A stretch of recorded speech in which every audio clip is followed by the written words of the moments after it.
Actually, we need to get you one. I can be Carrie. You want to be Carrie? I can be Carrie.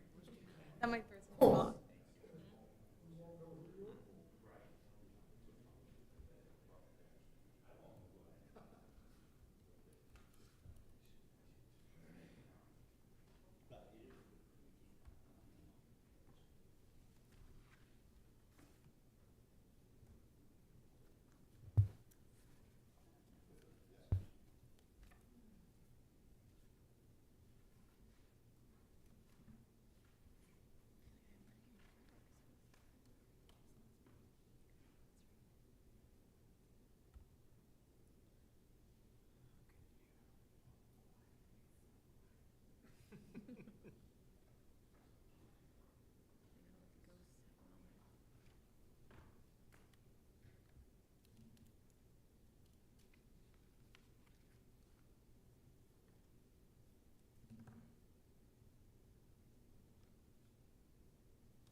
Good evening. A couple minutes after 6. So let's get started. We'll begin. This is the Comprehensive Planning Committee meeting on April 28th, 2026, 6 p.m. We'll start with the roll call first. I was thinking what might be nice this evening is we very excited to shortly, well, maybe we could start with that, introduce our new director of planning. Phil, do you want to do the honors? Sure, I'd love to. So really pleased to introduce DeCarlo Brown with you. I think he's our new planning director. We're excited about DeCarlo coming to the community of Auburn. He and I and Dennis got to have some lunch last week and just talk about his experiences, some of the things that he's already identified that be good things to start working on here in the city of Auburn. And really this week has been about just connecting with staff and getting caught up on so many of the different projects that we have going on. And I've already loaded his email inbox quite a bit already this week. So he's fitting right in. So he's just great. But Carlo, if you want to share a little bit about yourself, I think that would be great. Thank you. My name is Carl Brown. I always describe myself as a professional helper. That's my profession here. I come originally from North Carolina through Maryland and Pennsylvania and then Maine. So I've been a couple of different places. I'm just happy to be here in helping you all think about the future of your community. As a planner, it's all planners. We always like to think of ourselves as people who plant trees and with shade we will never enjoy, and that's how I look at development in the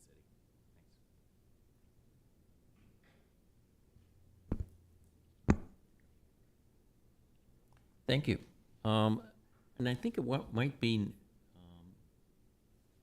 appreciated by DeCarlo is when we introduce ourselves, maybe just briefly, maybe indicate what brings you to this committee or what perhaps experience you've had, so DeCarlo can know what a great committee that we have. I'll start with you, Dennis, down there. Hi, good evening, Dennis Bergeron. Been a longtime member of the Comprehensive Planning Committees and Planning Board and other civic boards. Welcome to Auburn. Hi there. Kelly Butler. I joined the committee originally just because I was new to the community, more new than not, and was really hoping to learn more about Auburn. Consequently, I find myself sitting also on City Council now for Ward 4. So I've really enjoyed the connections that I've made and just Auburn. Yeah. Hi, I'm Jeff Harmon. I'm the Auburn mayor. I'm John Cleveland. I'm the chair of the Comprehensive Planning Committee, and I've had the distinctive honor of serving on the City Council, serving as mayor, serving in the State Senate, and being active here in the community. Hi, I'm Dana Staples. I've done most of the boards and committees in the City of Auburn, from Parks and Rec to Complete Streets, Planning Board, Comprehensive Plan twice, City Council. I probably left a few out. I'm Paul Jacques. I've done a few committees as well, most recently the Planning Board. 4 years of that. That just got me looking at areas that could use improvement in planning and zoning and things like that. Riley Bergeron, and Paul and I are both members of the planning board, and there's 2 members of the planning board that were to be a part of this committee, and so we signed up for it. Hey, Tim Cowan, I'm a city councilor for Ward 2. I've lived and raised my family, lived in Auburn since 2000, and wanted to give back, so did that by joining the city council. Before that, I wasn't in a lot of city work, but I was involved with other organizations, Community Little Theater, just down the road, on their board and on stage a few times, and then Healthy Androscoggin, which is in Lewiston, but does a lot of work here. So my background is in epidemiology, public health, so I have learned through years and outside looking at data, this is a great place and we need to make it better. So thank you for coming and helping us do that. Hi, I'm Jane Costlow. Lived in Auburn since the mid-'80s, and I got involved in city issues mostly through starting to think about planning for the city's ag zone, and have gotten involved through that, and then I'm on the Conservation Working Group, which is part of the Sustainability Board. Kids who graduated from Auburn schools, and my husband was very involved in he was on the school board for almost 10 years. So it's been it's a wonderful community to be part of and get involved in. Glad to have you here. Yeah, hi, Matt Duval. As I introduced myself to you earlier, I'm on City Council now. I've been on Planning Board in the past and some other ad hoc committees, and I just joined the Comprehensive Plan Committee before I was on City Council as a citizen member, and just because I have interest about the future of Auburn and hoping to make it better. So it's good to meet you and welcome. Yeah, my name is Bilal Hussein.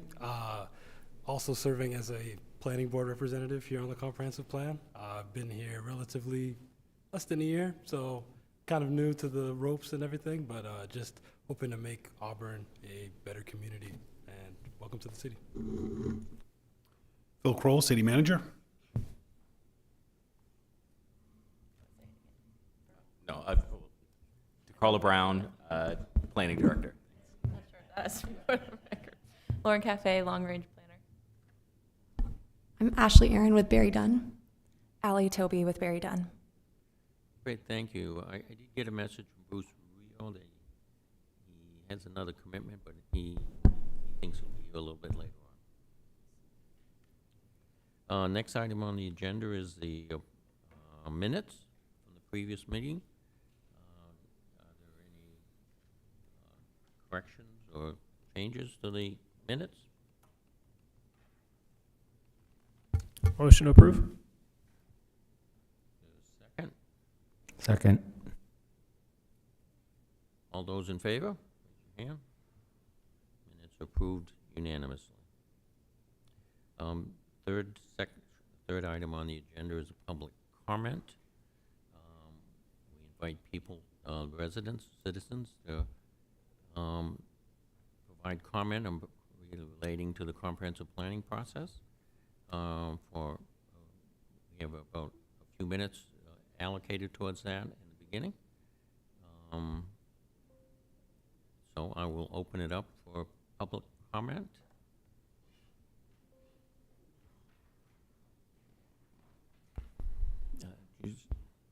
You could just identified, your name and your address, so we'll have it for the record. So Rudy Wing, 499 Penley Corner Road, Auburn, Maine, one of our historical church properties here in the city.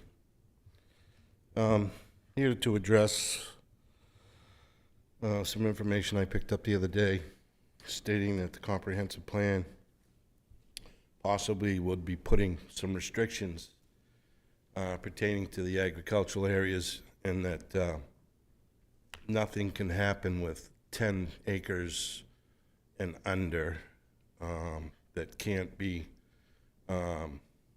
approved to be able to do anything with. I'm opposed to that. I think anybody that has an opportunity to have a piece of land, they should have a right to be on it, have a right to water, have a right to power. I got a little old lady around the corner. She's got 3.5 acres, wants to put a little small place on there, sell her place in Lewiston and become an Auburn taxpayer. And there's another elderly couple that's up in the mountains. It's got 5 acres on the other side of the street over on Hackett. And they want to take the 5 acres and build a new home in Auburn, but they can't do it because they're in the ag zone. And they don't have 10 acres. So there's not just me in this category. I'm unique because it's a very historical piece of property that's in our history books in Auburn. And it's where they mustered for the Civil War, got their arms, and went down and fought the war. So it's a very unique piece. And with me being a veteran and trying to be able to work with City Council for 23 years now, I've been trying to be able to get something going over there. But I keep getting defeated. And I'm tired of it. And I need to understand, to know that if there's going to be rules and regulations made that affect me, that states that I'm not going to be able to do anything with my land, I need to know about it. I need to know about it. Because I help veterans on that property every day. And I had a returning veteran come back and thank me again for helping him out, moving him along. That's all I want to do, is help my veterans. I got a beautiful 4.5-star golf course across the street to fundraise with and raise money to run my programs. And I just keep getting the no, no, no. I've been lied to. Staff's lied to me. Lied to Maine Military Community Network, who's been helping me. Yeah, would you keep consistent with your remarks in regards to comprehensive planning? It ties all into it. Yeah. I mean, I'm here to represent veterans here in the state of Maine. Where do they go for sober experience here in this city? Can anybody tell me? They can't. There's tear tabs at every other AMVETS hall. There's alcohol. There's separation of the family. All I'm asking for is a place to have a sober place for a veteran, the core family unit, to come to. And I can't understand why I can't get this pushed through. I just don't get it. I understand what's going on in that neighborhood. It's a messed up area. It's the ag zone. You guys have always had problems with your ag zone. Please focus on your ag zone. Thank you, man, for what you've done. But the fact of the matter is, these are people that want to come back to your community, that want to move in, are affected by this. And they want to be taxpayers again. So as I'm saying, when will I find out if, in fact, you guys are imposing a 10-year lockdown on that area out there, for nothing can be done with that area for a 10-year period? Is it true or is it not true? Can anybody give me an answer? Well, the comprehensive plan doesn't speak to those particular details. Those are in the zoning ordinance part of it. But the area you're talking about is in the agricultural resource protection area, and the committee has focused on that in agricultural and resource protection kind of area. I understand that. We had an ag zone that went all the way down to the bridge on 136 coming into town, and now you're building brand new houses right up by the old church. They're putting a brand new one right now. You go to the other side of me, putting another one in over there. I mean, I don't get it. I don't understand how decisions are being made around here that apply to somebody that doesn't have 10 acres. There's a lot of people out there that don't have a lot of land to build on. I'm a half-acre historical piece of property. Finally got my septic tank back into my control that I was told that I didn't own. I'm just saying, I need to find out if this, in fact, I'm 66 years old. If this goes in effect for 10 more years, and my property's locked down, my well and my septic, and my investment is gone. Yeah, thank you for sharing with us your concerns and your wishes for the future, and I'm sure the committee will consider them as we continue our work. Well, not just for me, it's for the other folks too. They're not here, and I'm surprised there's not other Right. folks here, but I just heard about this through a representative, and I said, this needs to be addressed. We need to look at these smaller lots in Auburn, spot zone, do something. But it brings revenue to the city. You guys are always looking for money to spend. I just don't understand that you can't look at these issues one-on-one instead of putting us in this one pool. It just doesn't make sense. There's no common sense. Thank you very much for your comments. We appreciate you coming tonight. Is there any other member of the public that would like to speak this evening? Okay, seeing none, we will close the open public session. Item number 4 is an overview of LD 2173, which regards state actions on land use issues. And Ally's going to give us a summary of what those are.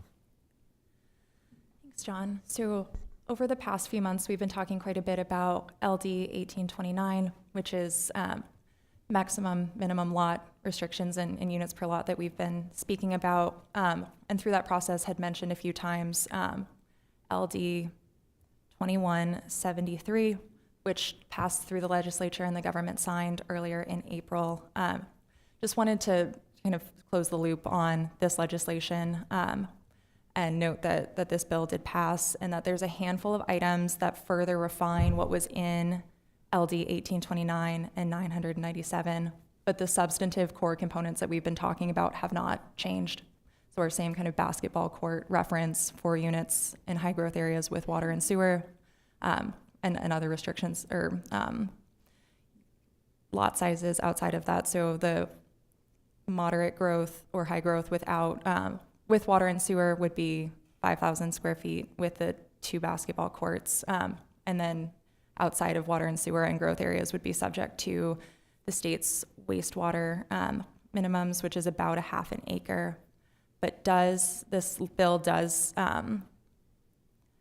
simplify a few things from LD 1829. So the first, again, emphasizing that municipalities must allow at least 1 ADU on lots with single-family 2-unit or 3-unit dwellings, regardless of zoning district and residential zoning districts, and that municipalities may not require planning board approval solely because a project includes an ADU or up to 4 units in a single structure. And again, maintains those minimum residential densities. So in all residential areas, municipalities must allow at least 3 units per lot, and then 4 units per lot if it's in a designated growth area served by water, public water and sewer. Municipalities can allow for more units on a single lot, but may not allow for fewer. So the city could choose to allow for 5 units per lot, 6 units per lot, but couldn't allow for less than 4 units per lot. And then again, those infrastructure-based lot size and density limits are still in place. Growth areas with water, public water and sewer, again, 5,000 square feet, minimum of 4 units. Outside of growth areas, but with public water and public sewer, same lot size, 10,000 square feet. And then with growth areas without public water and sewer would be about 20,000 or about half an acre. Further refines affordable housing incentives. So as we discussed previously, some affordable housing density bonuses. Affordable housing units can be eligible for 2.5 times the base density where multifamily housing is permitted, and it reduces parking requirements. And then eligible projects can exceed local height restrictions. So if you allow for 4 stories in a certain area, if it's an affordable housing project in those multifamily areas, can increase that by 1 story by right or up to 14 feet, subject to fire safety in areas where water and sewer is available. And then clarifies a couple things, defines public water as sewer system that's managed, owned, or operated by a municipality or quasi-municipal entity that is a municipal sewer department, a sewer district as defined by state statutes. And then within that bill, there's also explicit exemptions for this density in drinking water watersheds in Lewiston and Auburn, as well as restrictions in coastal barriers, flood hazard areas, and coastal sand dunes. Coastal areas not applicable to Auburn, but flood areas, flood hazard zones are. And then clarifies that, again, Bill LD 997 stated that you have to allow for some form of residential and commercial areas. The original bill didn't explicitly exempt industrial uses, but the new Bill 2173 does. And then kind of lastly, child care facilities, family child care providers must be allowed use in all residential areas, and then extends the municipal compliance date by a year, so July 1st, 2027, instead of July 1st of this year. So again, the core components of what we've been talking about are the same and carried through in this bill, with a handful of things kind of clarified or reemphasized in the bill. Thanks, Ellie. This is a good reminder that the work we're doing, we always have to be mindful, keep in mind that there are now state land use regulations that have been passed in our law, and so we have to keep that in mind, and as well as what we're doing locally. Are there any questions? Dennis? I was just wondering, with these regulations, if there are any areas of Auburn and the zoning, our current zoning, that are out of compliance with these regulations? Lots of, DeCarlo, I know you've taken a look at it, so why don't you go ahead? So, my second week here, but just from a cursory look of your regulations, many of your zones are out of compliance. And so you will have to look at a number of your zones and a number of your development regulations to make sure that we are going to be in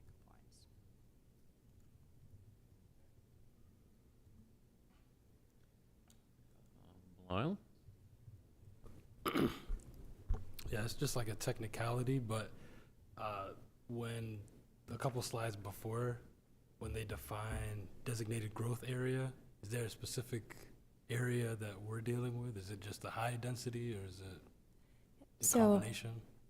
In the growth area boundaries identified in the comprehensive plan, what the committee is calling the high growth area is that designated growth area per state statutes and comprehensive plans. So it would be kind of that lighter color area that the committee has been working through boundaries on. Thank you. I think it's good to remember, too, that even outside of the growth area, certain of these requirements apply as well. Minimum lot sizes, for example, number of dwellings that can be allowed. So that would affect areas like the rural residential strips as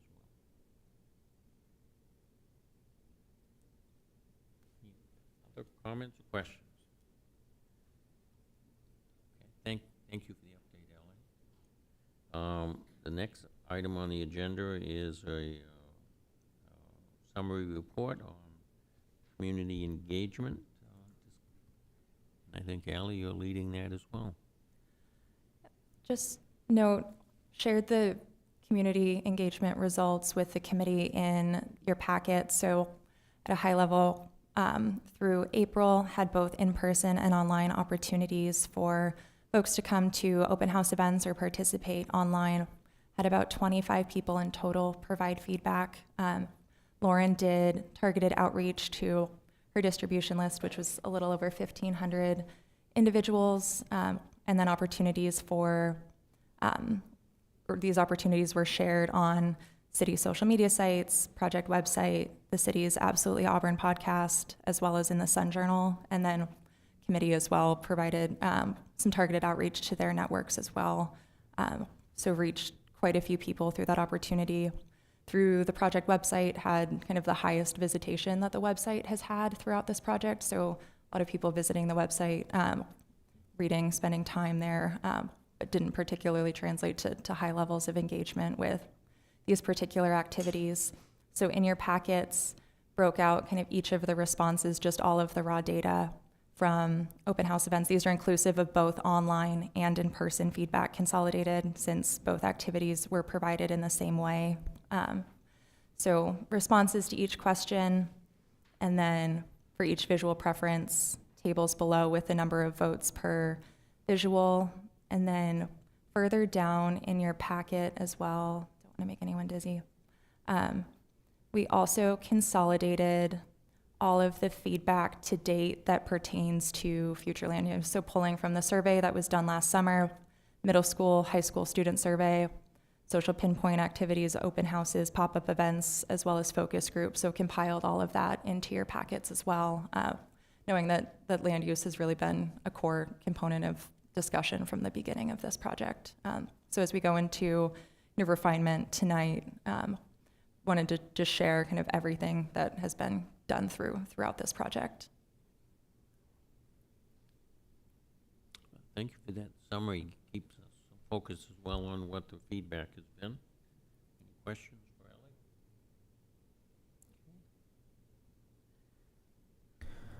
Ellie? John, Oh, I'm sorry. excuse me, thank you for the summary. I'm sure a disappointing small number for all the effort that went into it.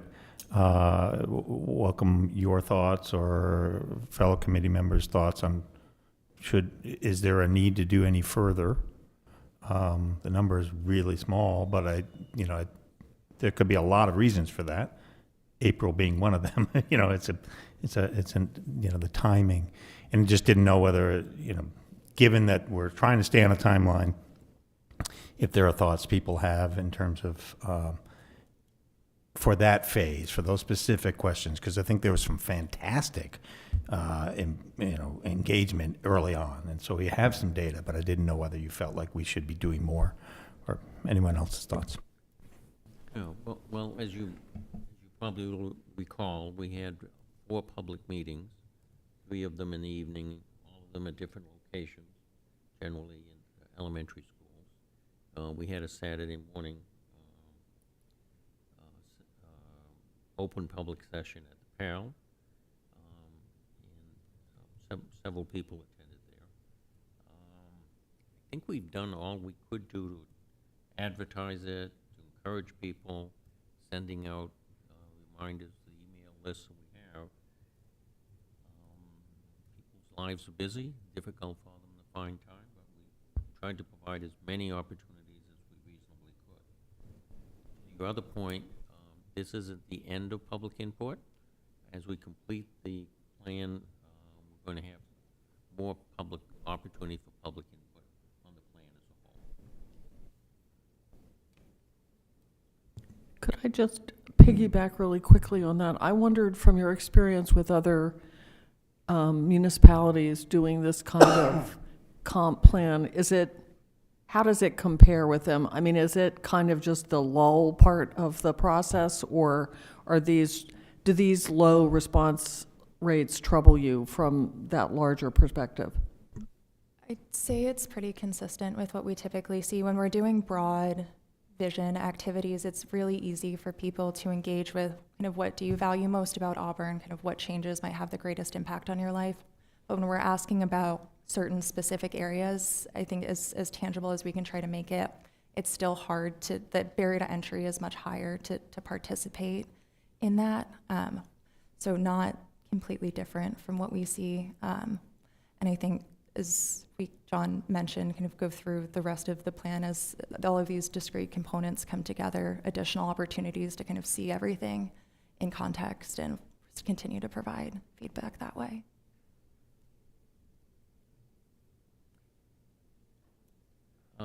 I also want to just take a moment to thank all the committee members who came to those public meetings. Many of you did come, and I really do appreciate the fact that you took the time to come. Some of you came to several, if not all of them, and I really shows your interest, but also that we're interested in interacting with the public. So thank you for coming, and thank you for being there. Other questions? We'll move to the next item on the agenda. The next item is future land use map descriptions. So you received previously, and as well for this meeting, a narrative description provided by Barry Dunn of all of the land use categories. So you have that in the narrative. What we want to do is spend some time this evening getting your input on the important characteristics, elements for each of the land use categories.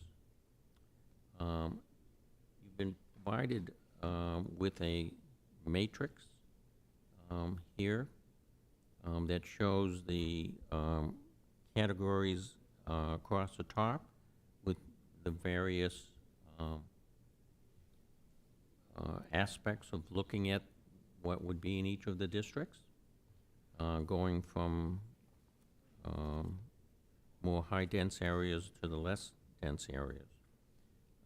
These bullet points come essentially from the written narrative, so that's the primary source for them. And as we thought about how to make this work well for the discussion, we thought this matrix would work. We're not being so focused on what the sentence would be like, because Barry Dunn can make the sentences for us, but rather to identify what elements in each of those we should be focusing on each of the land use categories. And you should be able, as we go across from left to right, to see the comparisons in each of those different kind of elements going down. So if you think that's a useful tool, that's what we'll try to use this evening. So I think the way to do it is to go by columns.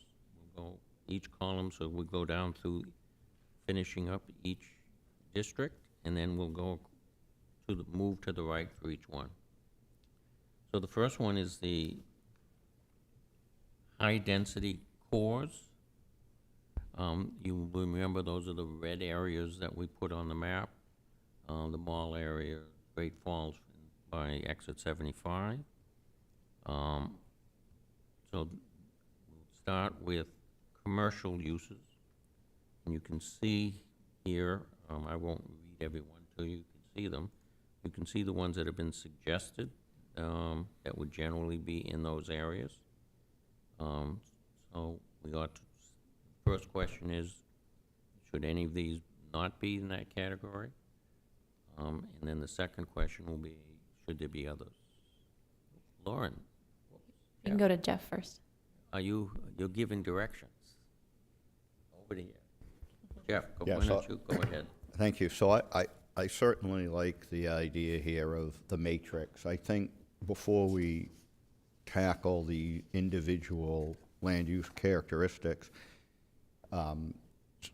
since those have had quite a bit of discussion, right? So the first row all the way across, we've identified some delineation here and characteristics, but I think it would be helpful perhaps to make sure that we all have a common understanding of what the first column on the left is that's labeled characteristics. Because I think where this matrix is going to become helpful is not only for us to work through this, but as a way for the public to more easily understand the concept we're applying of land use characteristics and be able to identify the characteristic type in column A and then follow across, right? And say, first one's here, commercial use. How does that change as it goes from one end of the continuum to the other? So it might be helpful to make sure we think these are the characteristics that we want to capture. And then I think in the cells, we have these bullet points, and when I looked over this, it aligns with the text, but there's not consistency about what bullet points we're tracking as we go across the row. So it might be helpful to try to identify what those are. So as if we were taking this commercial use, as we go from high density and we work our way to the right, we're covering the same bullet points, and if that isn't allowed there, that's fine. It would need to be present.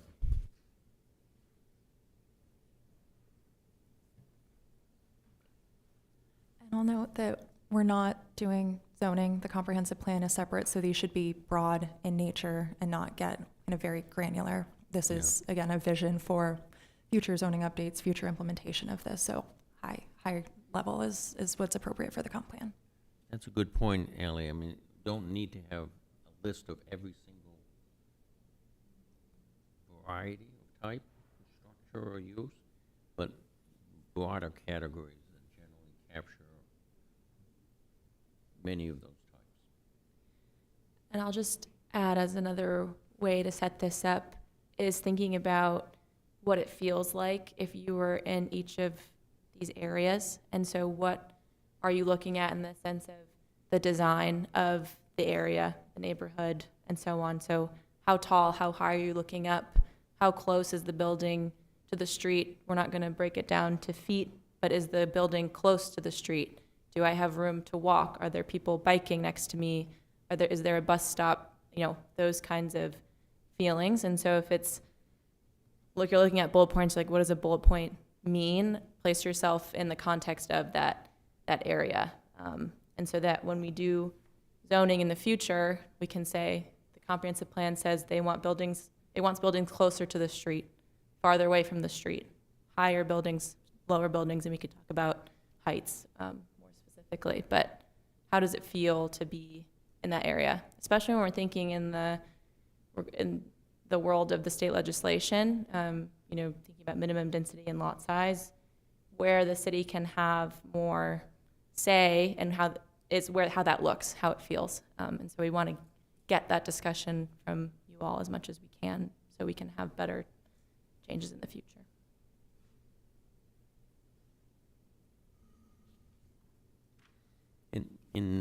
As you look at the category heads, it gives you an indication of the kind of area it is. Obviously, you're looking in industrial, you would envision industrial kind of areas. If you're looking at residential areas, it would be probably primarily or predominantly residential, but different kinds of residential, depending on the category. So, Jeff, do you think we should go by row, left to right, or by column, up and down? Personally, I would go across the rows, but I think, again, the first question is, it's easier to look at if you turn to the second page of moderate growth. There's the characteristics from commercial to other. Those may be fine, but I think it's something we ought to ask the question of the committee. I don't know what the right word for this is, but are those capturing the broad characteristics that you want to understand as you go through each of those zones?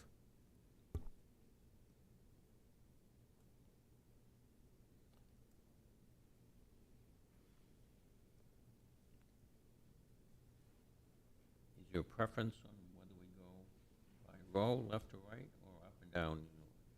The difference is obviously that if you go left to right by row, you're talking about one type of character. If you go by column, you're talking about all of those things for one type of land use category. My vote would actually be for going like across the row, because it's somehow a little more holistic. I mean, because it's one community. And I guess I sort of understand these things in comparison with each other. Like we've talked about before, like what's your experience going from the center of Auburn out?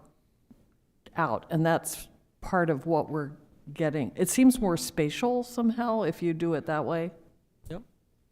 And well, good, because I think that was the intent of the matrix, to try to do that. Dana, I think. Jane said exactly what I was meaning to say, so thanks. good minds on the same page. All right, so why don't we start that way? We'll start with first one. So in the high-density cores, which I described, this is where there'll be the most density, and the mall areas, Great Falls, over by exit 75. There would be retail, restaurants, cafes, personal services, arts and cultural venues, small scale groceries, markets.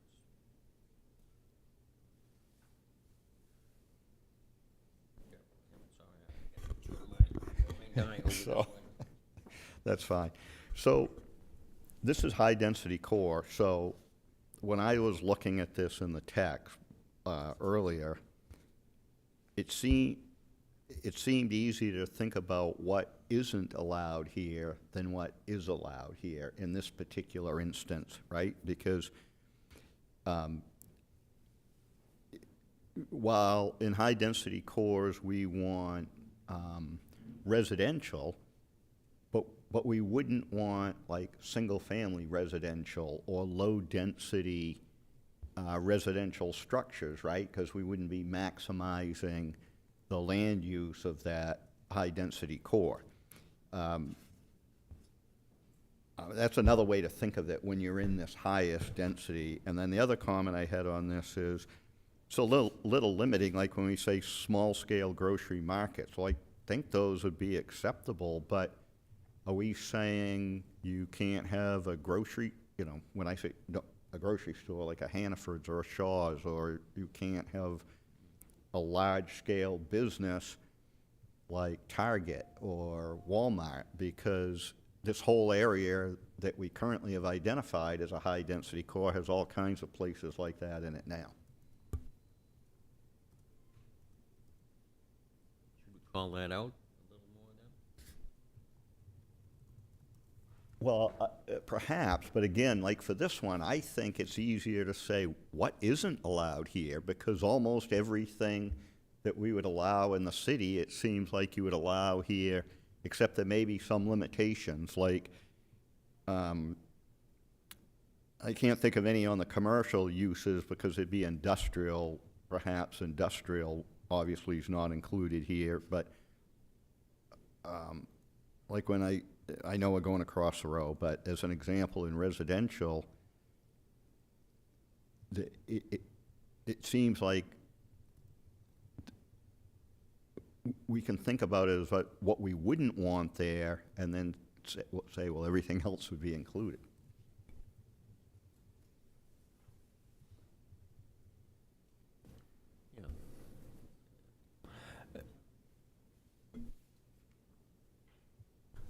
Yeah, so I guess I have sort of a similar question, but I wrote down like, okay, where are big, like, if I look across this row, where do big box stores go?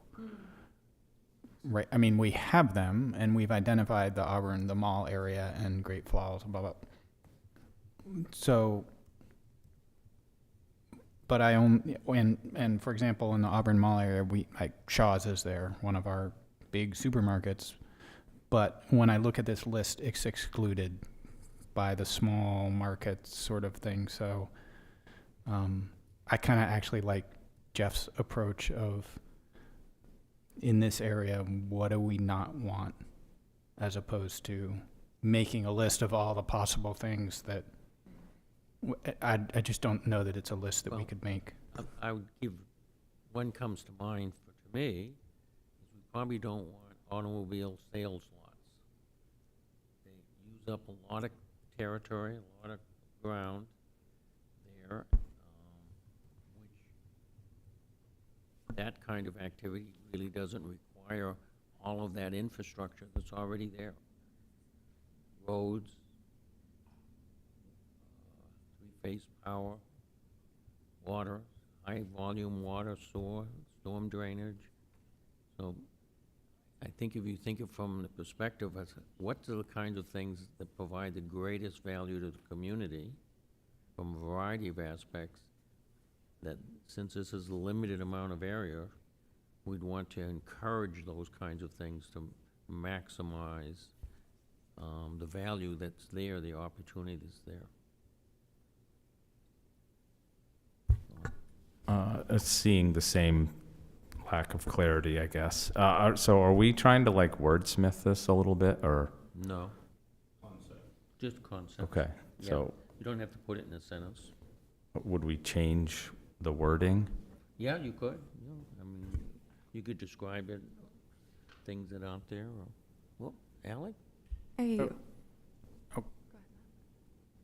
think in kind of how we're thinking about how this might be reflected in the final plan, again, we're thinking about kind of the size and scale that these areas support and not necessarily kind of use by use, what is allowed versus not allowed. That would be kind of a zoning table. I think if we're able to think through kind of scales and intensities of commercial uses that make sense in these areas, whether that's kind of larger buildings close to the street, kind of what this is a newer category, kind of what does that look like? What does that feel like? And I think this area in particular, kind of descriptions can get into kind of a range of commercial uses. Yeah, so, for example, if you look at the density, I know I'm skipping here, but if you look at, you know, the size of what you, activities, it suggests that there should be at least a minimum of 4 stories of what you're doing.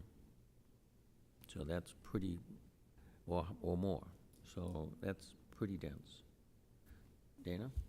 Yeah, so just looking at the high-density cores, for commercial uses, when I see small-scale grocery markets, I tend to think of retail as covering Shaw, Hannaford, those types of things. Small-scale grocery, maybe we almost strike that, unless by that you mean, I've been to lots of places where there's a big open covered area for like a farmer's market, like, I don't know, Montreal is one that has a few of those. That type of thing I could see as a really cool addition, but I don't know if that's what you meant by small-scale grocery markets.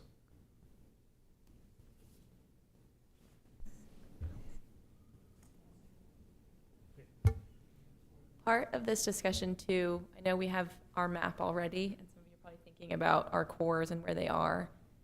We're working through the descriptions first, because when we go to the map at next agenda item, we might say this land use category actually doesn't fit in what we consider a downtown core anymore. And so that's a question, I think, in terms of our 3 cores. Do they actually all align? Do we want to have a land use category that takes in all 3 of them and then break it down later in zoning or move it things around? And so to the note of small scale groceries or markets, I think that would be like the one you'd find in a, if you've been to Camden, they have the little tiny farm, like in the intersection, there's a tiny store, or Brunswick Main Street, those smaller ones that are not chain stores, I guess. And so back to Ally's point, thinking about scale, like how are you driving into this parking lot, or are you stopping in parallel parking and walking into something? Is it larger or smaller? That's where we're going. Not necessarily, do we want auto parks? It's a little bit too detailed right now. So, I mean, if we're thinking about scale, this is actually a high-density core, and I assume the high-density part addresses housing? I don't know. If that's the case, then I think your big box store actually is maybe not appropriate there, because they're anything but high density from a housing standpoint. They're like huge parking lots with a big megalopolis where lots of people come and go. So there are a lot of people there, but they're not living there. So In the high density core, maybe we frame it this way, are there kind of ground floor commercial uses with residential above them? Are there kind of larger multifamily? Is there a mix of different things? Kind of what does that kind of look like? And that might help frame kind of commercial uses as well as this kind of that traditional downtown style where you have small businesses on the first floor and kind of residential above that, or they're standalone commercial in these areas. Jane? So, I mean, I'm looking at the map as we're having this conversation. And one of the things that's interesting is that we've designated these high-density cores, but there are 3 of them, and they're actually really different. I mean, I think there were good reasons for carving them out, but one of them has historically grown up and actually includes a lot of small businesses, along with Staples. And Hannaford is actually in what we're going to call downtown. So that's that's like the historically evolved downtown. Whereas the mall or out exit whatever is I mean, the mall is already there, and it's about redevelopment. But I guess my point here is that it seems really different if you're talking about an area where there's already a historical, evolved neighborhood versus areas, that are kind of, like blank slate, not quite blank slates. I mean, I don't know whether that makes a difference or not, but it makes it difficult, I think, to put one thing in a category like this that covers all three. One of the challenges, I think, for us as well is to think in regards to what's there historically, but at the same time, look into the future. We know that changes are going to come. The big box stores are having challenges. And many communities are looking to do something different with those areas because they're having a much more difficult time competing in the marketplace. So part of it is, yes, this is what's there now, but in the future, is this also an area that could be looking different and a little more dense? DeCarlo, did you want to add something? Just a little something just to keep in mind.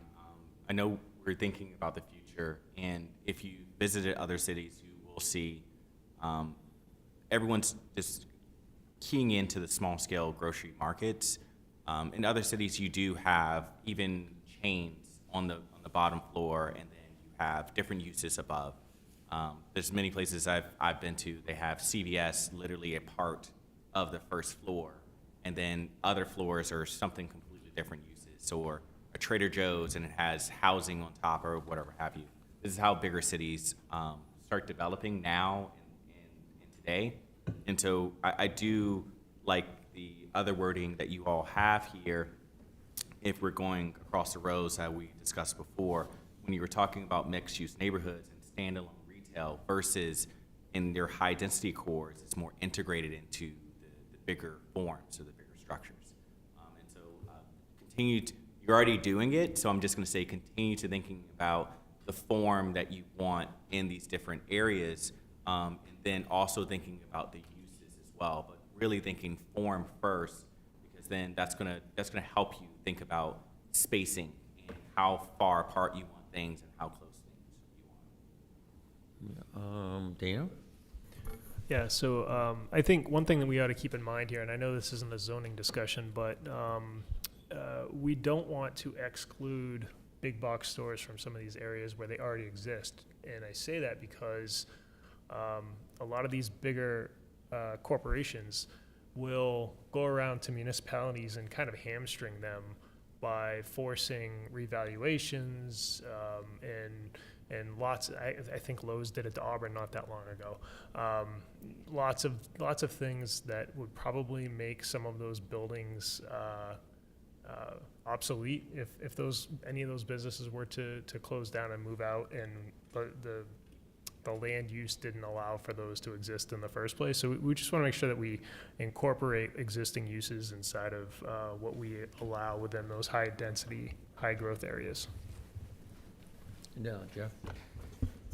Yeah, so I was going to follow up on DeCarlo's comments, because what I was thinking about when I was having this discussion is, my daughter lives in Brooklyn. Every one of these box stores we're talking about exists. We go to Target. It's 2 floors because you can't have a big box store on one floor. There's not enough room. And there's 10 or 15 stories above that have offices, some places it's housing. So if you think about this to the point about density, it's not just about density of the housing, it's about the denseness of the land use. So you could have, if we were reimagining this now, would we want White Home Farm Plaza, where Home Depot and Walmart is, and then across the street Kohl's and all this stuff, all spread out, all on one floor, all using up all this land that's adjacent to highly available transportation, utility infrastructure. I don't think we're saying we prohibit this, what's there, but, when Kmart closed before Target came in, wouldn't it have been a lot better if they had retail like Target on the first floor and there was a 8-story building above it that had other uses? So I think we should think about it that way. A lot of the details will get to the rezoning effort. To me, how this sort of interacts with zoning is this is sort of putting a guardrail around this and saying, hey, when you conform the zoning to the comp plan, you sort of have to fit within this vision, but I don't think it'll exclude the things that are there. So if I can actually jump on board with what Jeff said and go back to, I mean, I agree with you, but go back to a word that you used, which was integrated. And it may be that integrated retail and is actually a good way to talk about commercial use, right? That's what you're talking about with the Target in Brooklyn, is it's integrated into a higher density structure. It's not a separate entity. And I think that might actually solve our problem. Yeah, I think that's a good point, Matt. Yeah, I concur, and I was thinking of that for both high-density core and downtown, and that might help us distinguish, perhaps, the mixed-use corridor from those first two, in terms of if we said retail, maybe you say, all sizes and integrated, with housing and office space or something, to maybe it's just integrated. But that resonated with me too, so.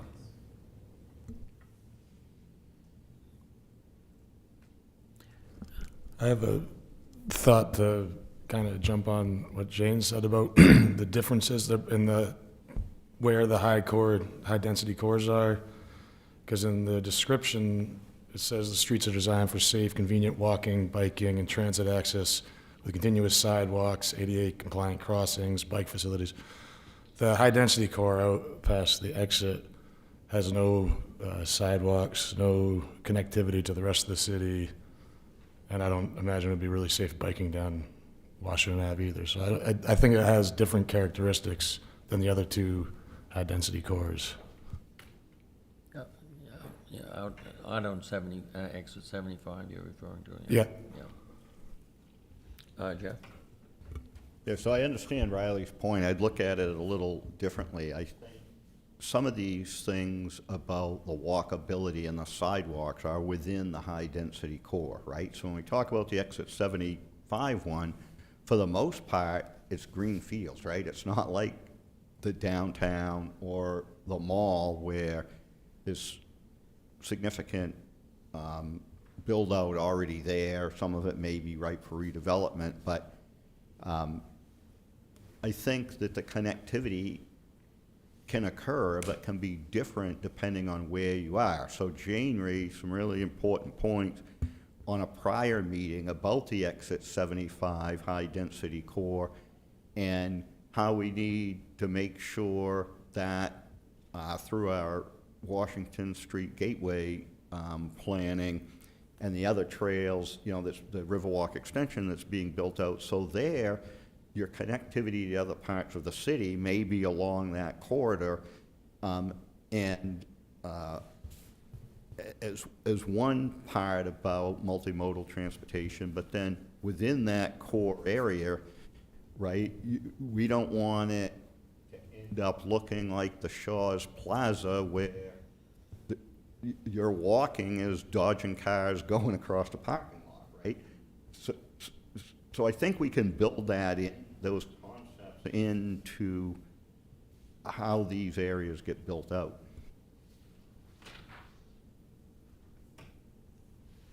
Any more thoughts on this, the commercial aspect in the high-density area? How about if we slide over one and think about those same concepts in the downtown area? We're talking about retail. There's some larger and smaller retail in downtown. There's some restaurants, there's personal services, entertainment activities.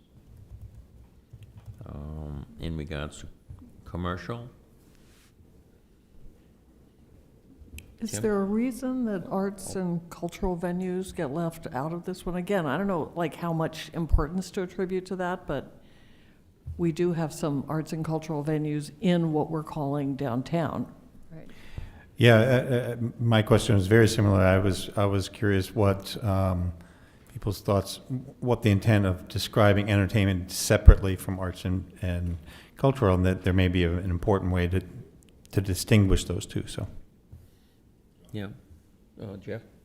I would, we can ask Ally and Lauren, but I wouldn't read a lot into all these bullets, because I don't think we built this out in an integrated way. I think we were looking at different land use characteristics, and these were just sort of meant to be examples of the things that were in there, right? This wasn't meant to be an exhaustive list and say, well, in downtown, if it didn't have arts and culture, you can't have them. It's because in the discussion about high-density core, we mentioned that, but maybe we didn't think of it in downtown. So the way I look at this going across, I don't know that there's any real difference in commercial uses between high-density core and downtown. I think some of the other categories, like the density and scale, may drive some differences in what's allowed there.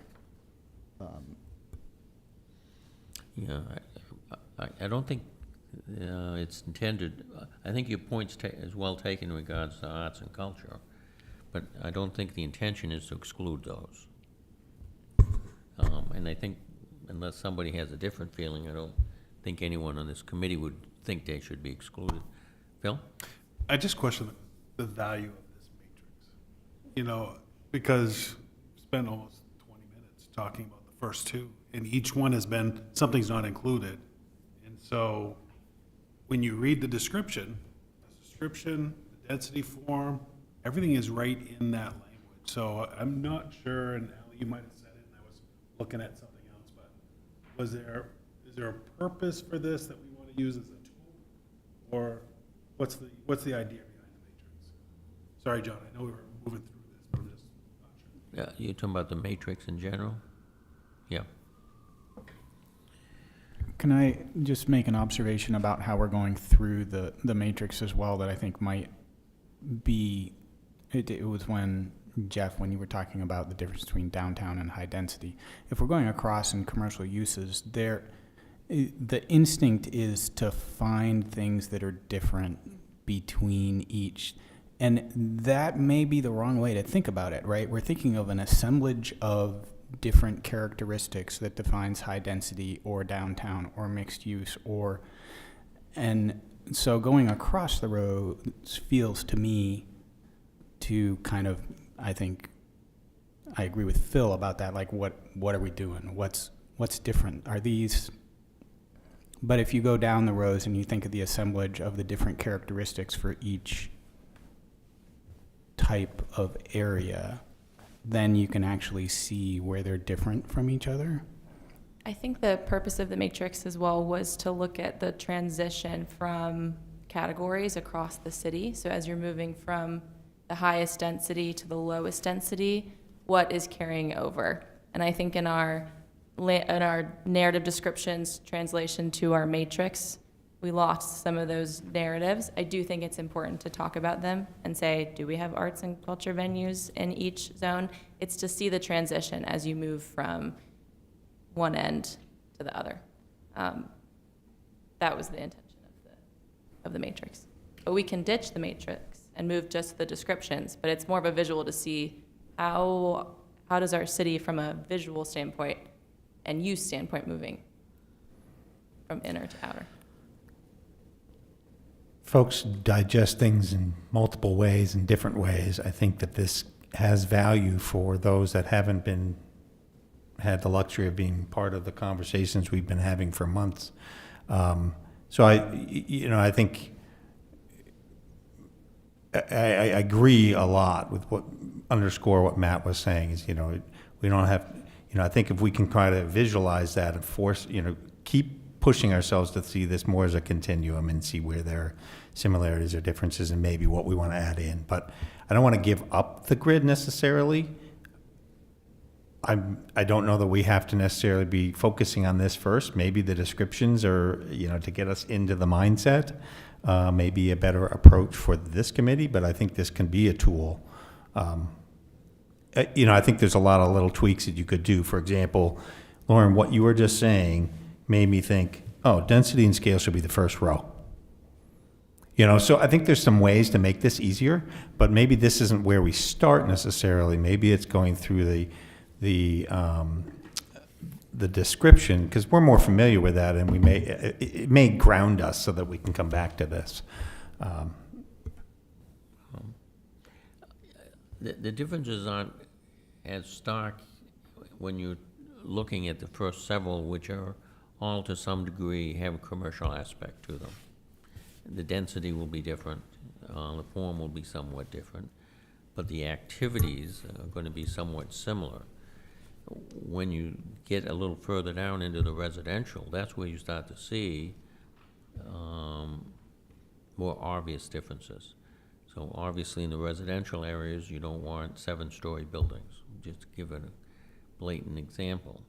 So what's I think is helpful to see is, as we're saying, looking at it as going from the most dense to the less dense, you can see much more dramatically how that happens as you get into less dense areas or more residential areas, all the way to agricultural resource. Dana? Yeah, I guess I'll just say this. So I first saw this grid 5 minutes before this meeting started. It wasn't in the agenda packet, and I'm digesting it in real time here. I've had time to read through all the other descriptions because we got those ahead of the meeting. I think it might be more productive to talk about the descriptions that we had time to read ahead of time. And this seems like it would be useful. It's just that I haven't had time to read through it, and maybe it would be easier if we had some sort of a document that the committee could add comments to prior to the next meeting, just so that we could add our feedback that way rather than to discuss minute details, right now. I'll second that much improved wording and statements, because that's exactly what I was thinking. So thank you for that. The other thing I think is perhaps by doing that, that would allow us, even tonight, but also afterwards in between meetings, are there those key words that could help us differentiate? Like, interwoven, or it's not just it's not high density or intensity. It's the interdependency. It's those kinds of things that I think we could work in. So let's go to the descriptions. If people are okay. Pleasure of the committee. Lauren. We can move through descriptions and then for our May meeting, put it in this matrix form so that we can see it in both ways before we approve the draft. I'm sorry, I didn't catch what you said. Just agreeing with everyone and saying for our May meeting, we can put it in this matrix so we can see it both ways in 2 different visuals to make sure we're aligning our descriptions with our transitions through categories. Okay, yeah, that could be done. And going through the description, what would be your hope of doing that? Adding words or making some sort of changes to them? I guess my understanding of what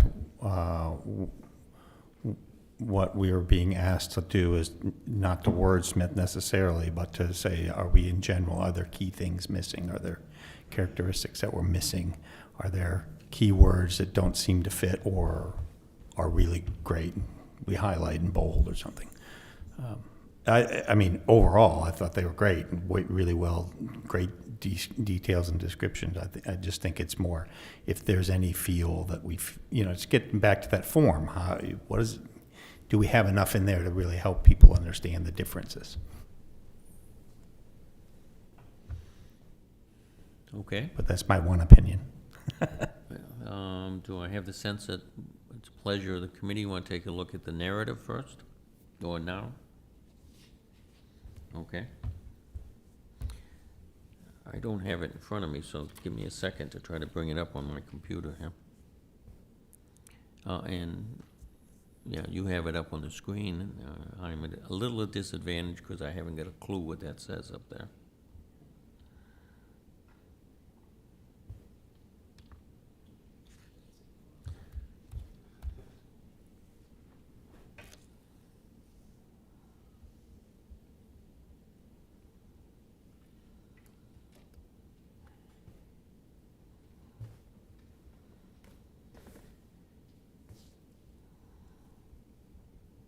Are there any parts of this description that the committee had comments on when they were reviewing?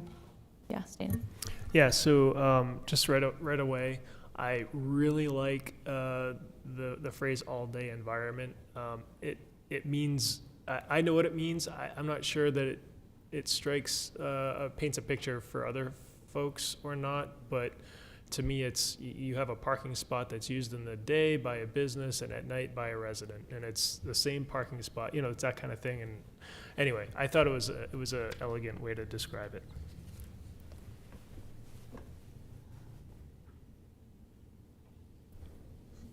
Yeah, that jumped out at me too. It's great. I don't know if it's necessary, but based on the conversations we just had about kind of the current core density, the three areas, in current state being very different historically, the building, I don't know if there's a place to put that in, that we recognize that, but that the intent is there will be a similar form and feel and use moving forward. And I don't have maybe that's under the description or maybe that's somewhere else. I think that could be something in the narrative that kind of talks through kind of existing conditions in the transition to this. So the other thing, and this is, I think these are great, but one thing that I always think about, particularly when it comes to transportation, is there a way in the narratives that we could actually talk about connectivity between the different types? Like, they abut each other, but there are places right now in Auburn that abut each other that there's no interconnection between. You can't, unless you're in a car, that's the only way, you can't, someone brought up walking around Shaw's. Walking around Shaw's is actually really good compared to walking around, try to walk from Walmart to Kohl's. No, thank you.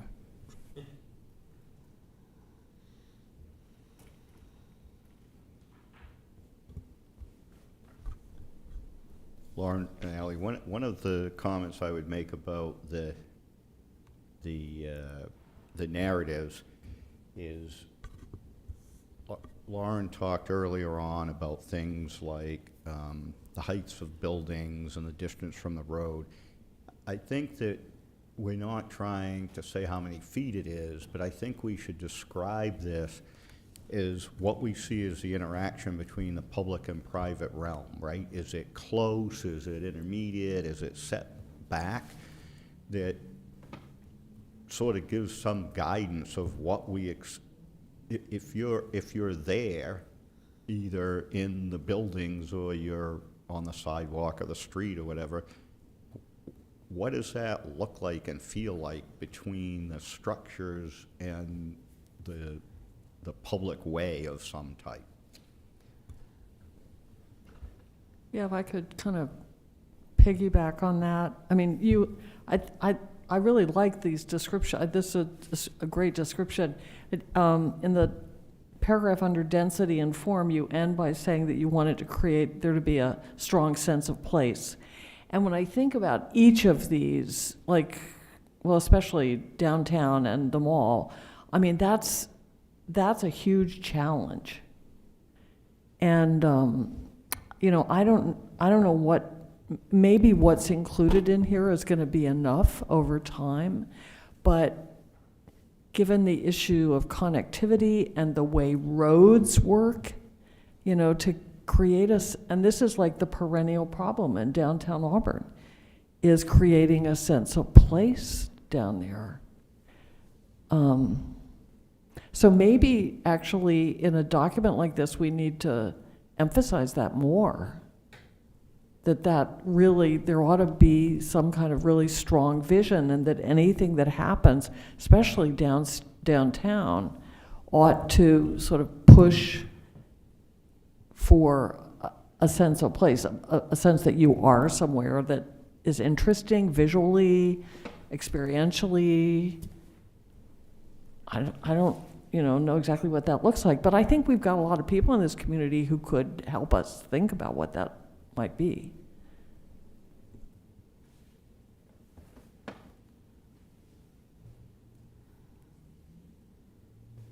Well, are there any other changes you're thinking anyone may have to be in the high density core? Any other concepts that are not represented there?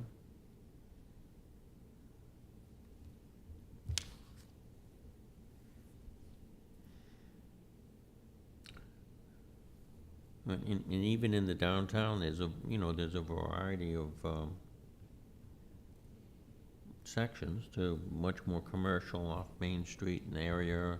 And as you go back a little, it's more residential, multifamily there. Dana? Oh, I'm sorry. Go, the column? No? Go ahead. So I think you all are hitting around the same things. One of my jobs is to give you words to talk about these type of things. When you're talking about the public and private realm, it's very close to home. And when you're talking about senses of place, so like your high density cores, when we're talking about place, often when you're talking about downtown, you're talking about a commercial street that everyone knows. Like if you were talking about Portland, you talk about Old Port, right? So in other places, you're talking about the public amenities. So places near the river, that's how you describe places. And so when you're talking about these other places that don't really have a strong sense of place because they're, the Target's there, you have these large swaths of parking, I mean, that's the sprawl repair, what we're talking about, right? And so in order to create that places, then here, when you're talking about that, you would highlight those things that you want to see there in order to create that sense of place. Is it going to be those shopping streets? Is it going to be like a central, plaza that highlights that sense of place? And then that gives you an idea of how to differentiate these different sections from each other, because we are talking about how the public interacts with this part of your city. And that's going to be very different from places to place to place. I can tell you, like when we're talking about neighborhoods, what kids talk about. Can you ride your bike on the street? Is it that type of place? Everyone knows what that is. Is it about bigger playgrounds? Is it about larger parks? Is it about the school as a central location? So these are the things that you already know. And I do want you to continue to highlight these things because they will be differentiators and they'll flow. So in each one of these things, you do talk about like, what do you think that is?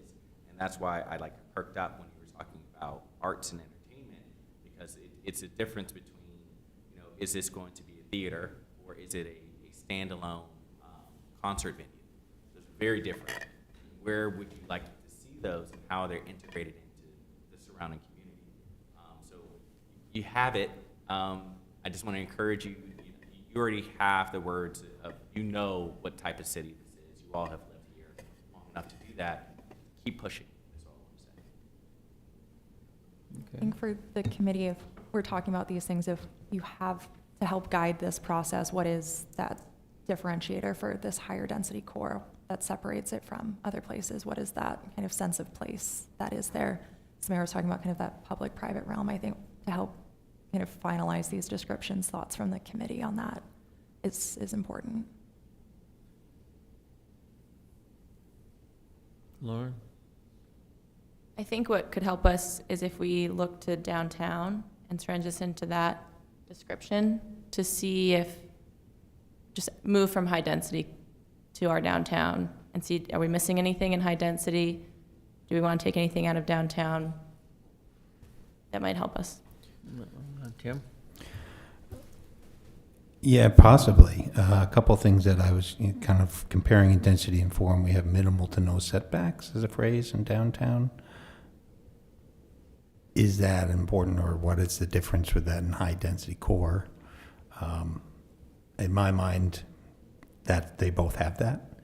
And the other aspect of shared walls, like in the high density core, I think there's a very real possibility of having buildings in a block, in that walkable block as it's stated, but do they share walls or not? So those are two things that I thought perhaps should be in both. And just to comment off of DeCarlo's, so we have 3 high-density cores. We have 1 downtown. It's the riverfront. And I wonder if that should be downtown/riverfront. I mean, that's the sense of place to me. That gives a very different feel from what we're intending from the high-density core, even though one is on the river. But that's, to me, that's it's kind of the historical part, and it's shorter buildings, but similar forms, but just smaller in size, and there's a waterfront walk. Dana? When I first started looking at these, I looked at high density core and downtown, and I said, what's the difference? And the more I think about it, like the clear difference is really in the current land use of the areas, in that the high density or high growth areas rather. No, sorry, high density. Those areas are typically thought. I think of them as sprawl. Every one of them. They're all places that are built with a car in mind. Every single one of them. The downtown is the opposite of that, and it was built, before cars existed. I think the one thing that I would add to the downtown language that isn't currently there is a sense of vehicular speed is sacrificed for the safety of other users of this area. And it's kind of aspirational because it's not really the way Auburn has operated. But it's something that I've been trying to get Auburn to do for a long time. And I think that if we want to grow the downtown, we really need to allow people to walk in the downtown a little bit more than just from the parking garage to here or Gritty's. There's sidewalks, but we just don't build the place for that, really. Can I piggyback on that just for a second? Because as you were talking, I was thinking 3 things that are related to it. How wide are the streets? How fast are the cars? How wide are the sidewalks and the esplanade? And those are going to be different in each of these places, and they're going to start defining that place along with the distance between the sidewalk and the frontage of the building, or like the spillway of like the shopping center. Does it spill onto the sidewalk? Is it back? And those are the things that I'm talking about. Yeah. Do we have a street, a road, or a strode? And it's strodes everywhere. It should be a road in downtown. Oh, Jeff. Yeah, so I can't remember who it was that raised this point, but to me, there's the differentiation between these high-density cores and downtown is really 2 things. One's building height, and the other, where to me, I don't think we should limit building height in these high-density cores. I definitely think we should limit building height downtown because you can create something that's a mess by just changing the look and feel of the place, right? So one of them is building height, and the other one is sort of the historical look of the place, right? So if you were to say, we're going to build something at exit 75, you might say, hey, it would be great if you built something and there's these smaller walkable roads between the buildings, and maybe they are taller and maybe they look different. But you wouldn't necessarily want some of that downtown because it would change the feel of the downtown and the riverfront piece of this. But other than that, I think a lot of the characteristics are the same between those two areas.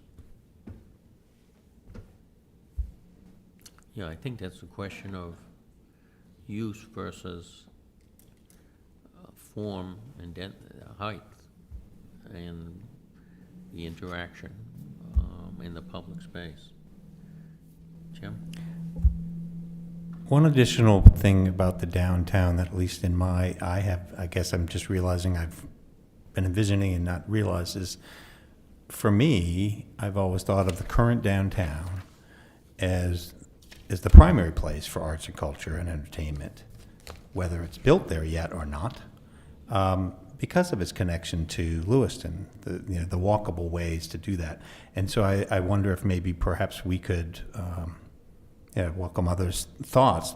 We might want to say, this is what we would love to see, is that's one of the major things we want to build up is a little bit more that arts and culture starts there and spreads out. It's in both, but to me that could be a primary purpose. That's where a lot of our arts and culture is right now. But we could do a whole lot more. Dana? Yeah, I think the other one other thing that I wanted to point out between the high density and the downtown is that they both have civic uses listed, and you can't get away from it. You need to have those in there. I don't know if there's a way that we could say, let's limit that in the future, like not to get rid of anything that's already there, but maybe to not allow as many new ones, just because every time you pop up a city hall or a fire station or whatever it is, that comes off the tax rolls, right? So the downtown should be the most efficient use of our our most efficient generator of our tax dollars in the entire city. And when you put in civic buildings, it kind of knocks that down a little bit. So it kind of defeats the purpose. It's a great place for it. It's nice to have City Hall here, but like, think of all the tax revenue we could be generating right now if we didn't have this in this building. But I'm a little mindful of the time here. Do we want to move on to talk to some of the other areas, or sense of the descriptions for those?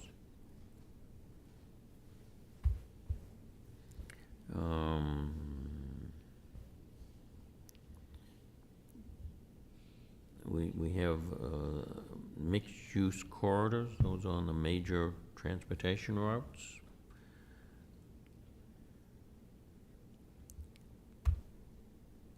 Look at that description.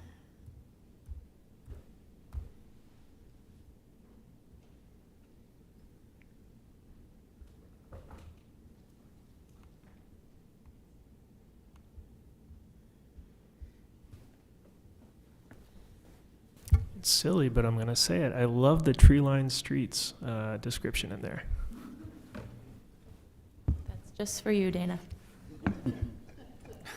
So this area is really kind of intended to be those major corridors coming into and out of the city, largely commercial today, but with new state legislation would have to allow for residential in those commercial areas. So for the committee, kind of what does that look like? What does that feel like, that blend between commercial, residential, and the public realm in this area? Yeah.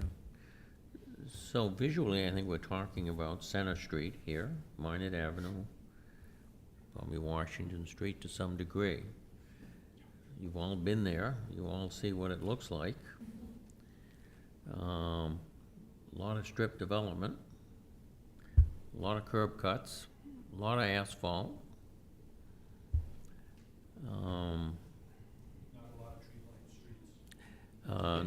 Not a lot of tree-lined streets, nope.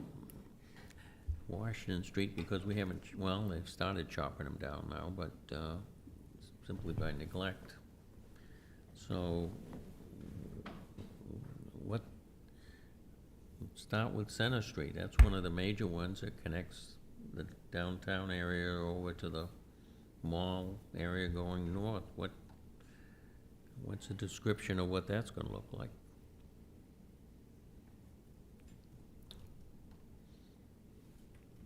You know, there's some underused facilities there.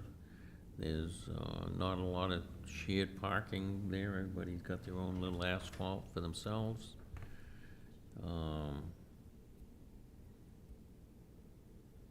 High volume of traffic. I think it's the highest street volume in the city. So I just have a question about your mixed-use corridor. This is just not looking at the places, just looking at what type of place it is. Would this be a place that you all are thinking about having controlled access? It's the same thing you were talking about, and having corridors that are secondary to the main strip in order for people to have access to, like for businesses and everything like that? Or how are you thinking of your mixed-use corridors? That's what I had in mind, but that would make it a lot safer, slow the traffic down, or allow the through traffic to get out of there, which is a lot of them. But you mentioned the shared parking part, which is almost non-existent in a lot of it. Yeah. Which makes all those curb cuts, which then, And we haven't discussed the street design a lot in this committee. It's your typical Strode. Jeff? So, part of the problem, I mean, DeCarlo raises an important point here. Part of the problem is, to some extent, we're stuck with what we've got, right? We have this, Center Street, Washington Street, high volume corridor that's not going to change. There was this east-west corridor that's not going to change.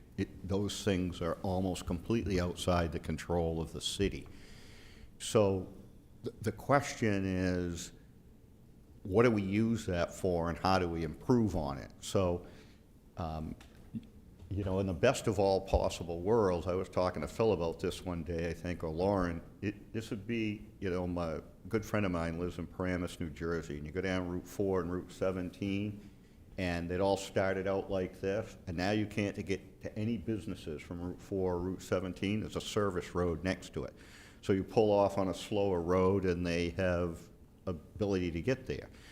I don't know that we can do that, but what we should be striving for here is a way to get between businesses and parking and entrance to vehicles in a secondary way off this corridor that we have.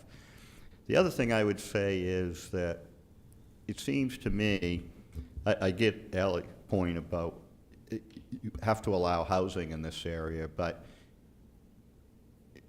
because we have this high volume of traffic, it seems like we want to utilize this to the extent possible for commercial, because it will keep commercial from migrating out into other residential neighborhoods that we want to have a different type of environment for. So I think it's going to continue to be high volume traffic, and the challenge is going to be, how do we improve the look of it, the way it feels in the community, how people navigate around that, while still sort of maintaining a primary use of commercial and retail and those types of things.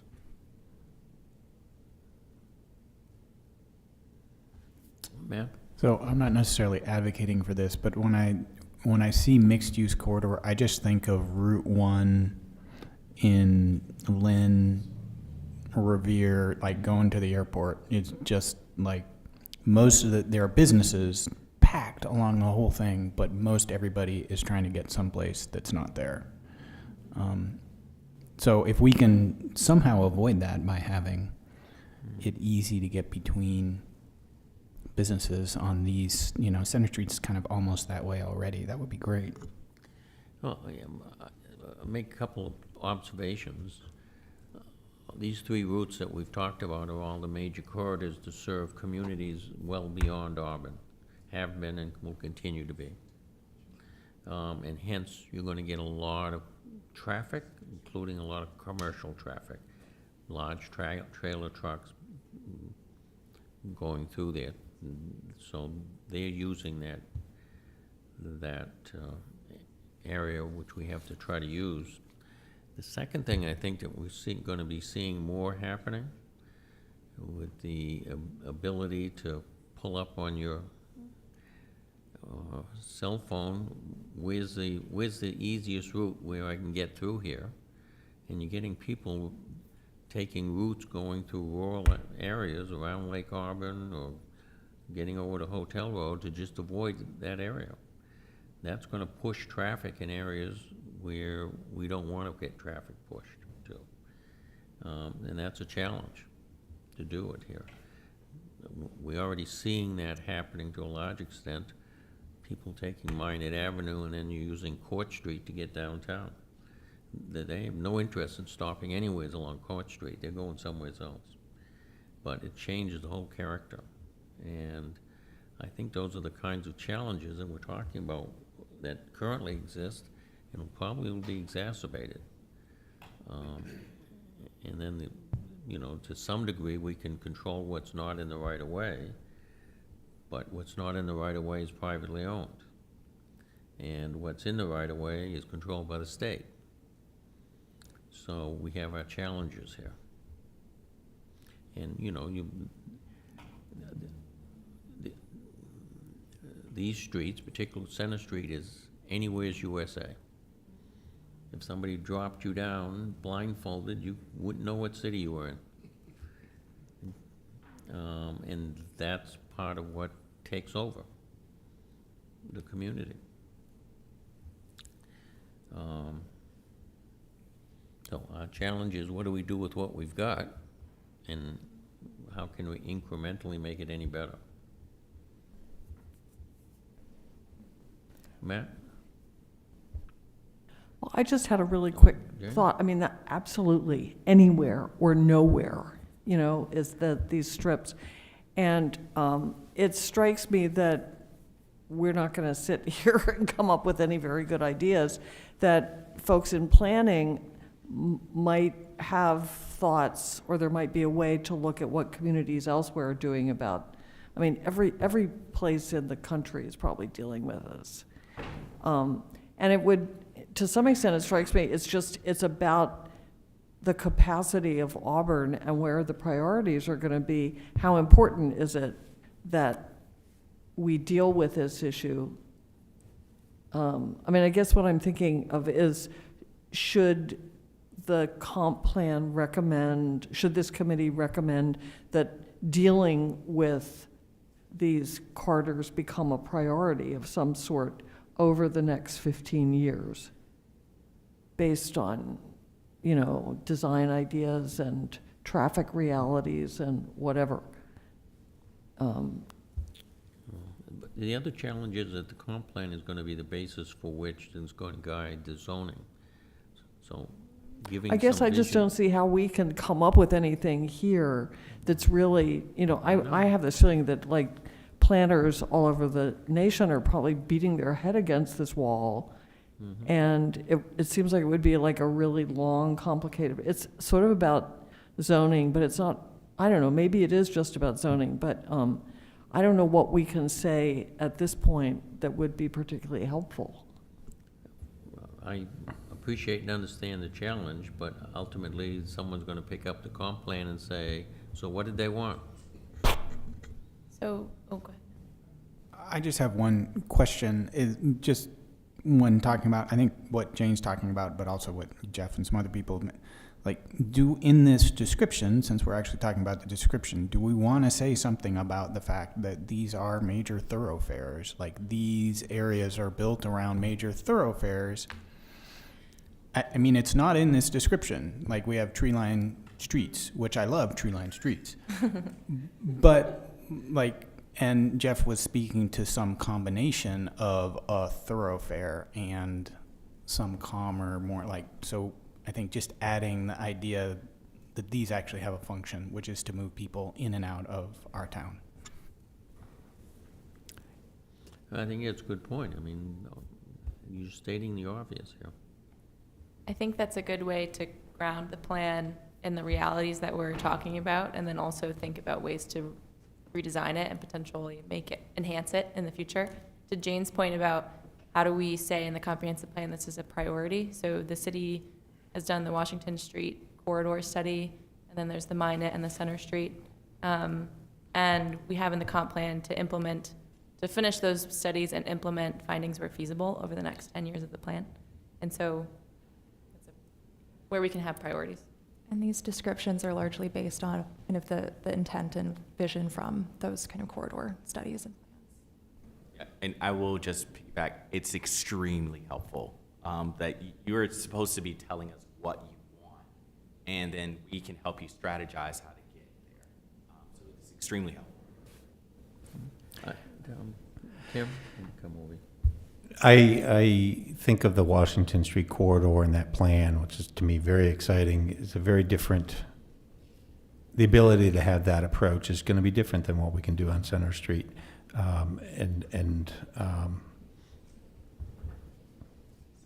There may be value in kind of pointing that out in this, that, you know, what they have in common is, I think, instead of just major corridors, it's the thoroughfare, as Matt said, and, you know, explicitly designing, you know, stating that 90+% of the people getting off at exit 75 go all the way up into Auburn or are coming back down, right? You know, those are important things. That is, you know, it's that concept to me. It really is that's the most important piece.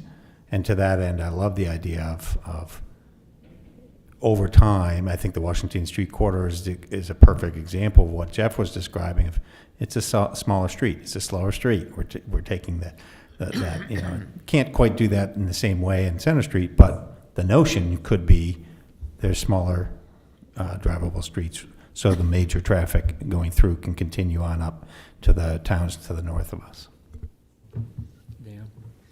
Yeah, so I just want to call out two things. So the first one is in here, there's some specific language about underutilized parking and buildings and parking lots. And to me, I think what I picture there is, I don't know, we'll say the Gippers parking lot, because it's a huge parking lot on Center Street. You could potentially put something in the middle of the parking lot, and to me that means that you're going to somehow down the road make a provision in zoning to subdivide an existing parking lot that may be underutilized. I like that. The other part that made me a little confused, and I kind of just wanted some clarity, is the discussion of shared parking lots here. And while my mind goes to, okay, two places build a building and they're going to use a shared parking, that I can conceptualize, but what I started to think about this a little bit more, and it made me think, well, there's a lot of places on Center Street where you can drive from one parking lot to another without actually going onto Center Street. And is that the intent where, let's just say, there's a couple places like the Dunkin' Donuts, is this somehow going to encourage them to like pave the grass to get to the next business over and call it a shared parking lot? And I don't know if the answer is yes or no, and I guess I'm not really sure how I feel about that, but I wondered if that would be potentially a possibility with that language. I don't know. Dennis? Well, I was just going to observe that some of that is already going on. I mean, there's a lot of parallel traffic to Center Street. If you know, people use Lake Auburn Avenue to cut down into some of the businesses like Play It Again Sports and all those other places. Likewise, Outer Turner Street is another place where people will back into the malls that are up there.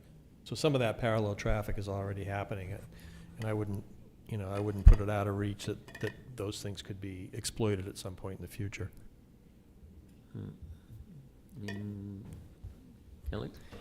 I would propose that the major corridors, in the way that maybe we see it as folks who live here, might be missing the mark that they're also an invitation for the folks who are passing through.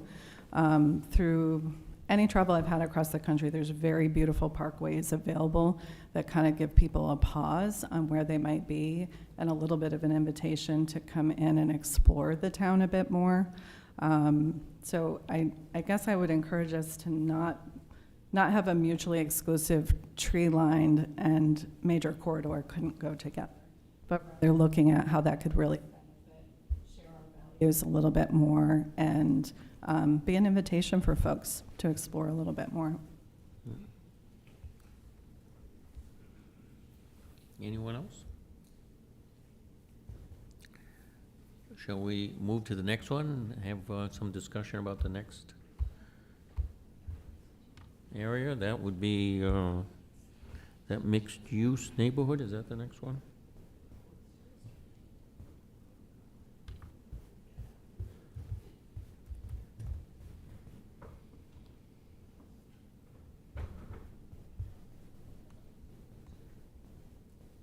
Jeff? So my thoughts on this sort of go together between mixed-use neighborhood and compact residential, and I think the differentiator between these is the scale of the businesses. So I know this is the next agenda item, but when I was looking at the maps and making notes about that, at this point, I've largely disregarded the boundaries between mixed-use neighborhood and compact residential because it isn't clear to me what the scale of the businesses are. So I'll just pick an example in here. So you have mixed-use neighborhood and we say restaurants. Well, what are we talking about?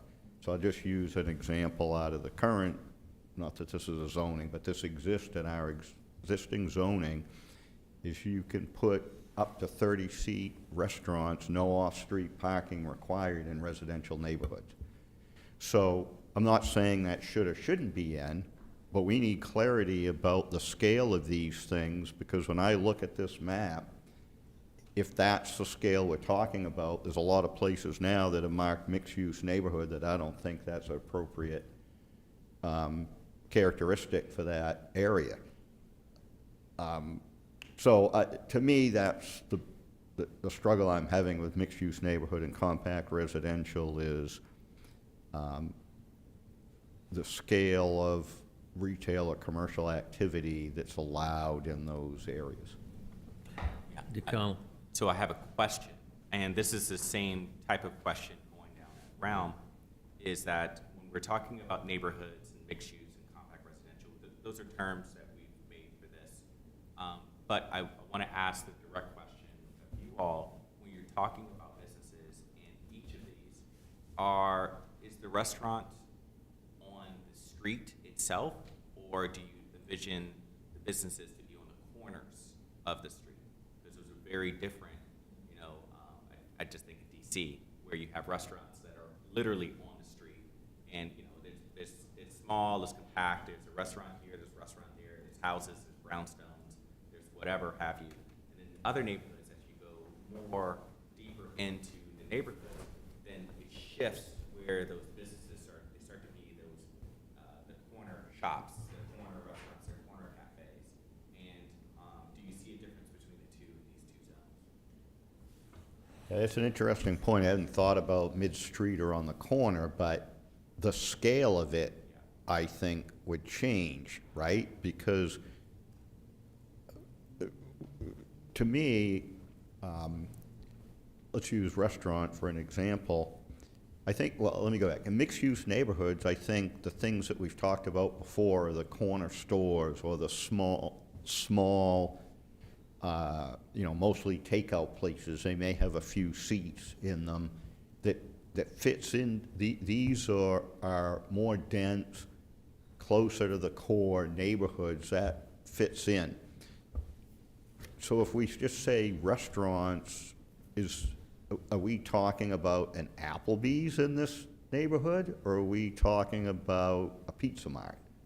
Because there's a huge difference there in scale, and I think we need to understand the scale of things in these neighborhoods.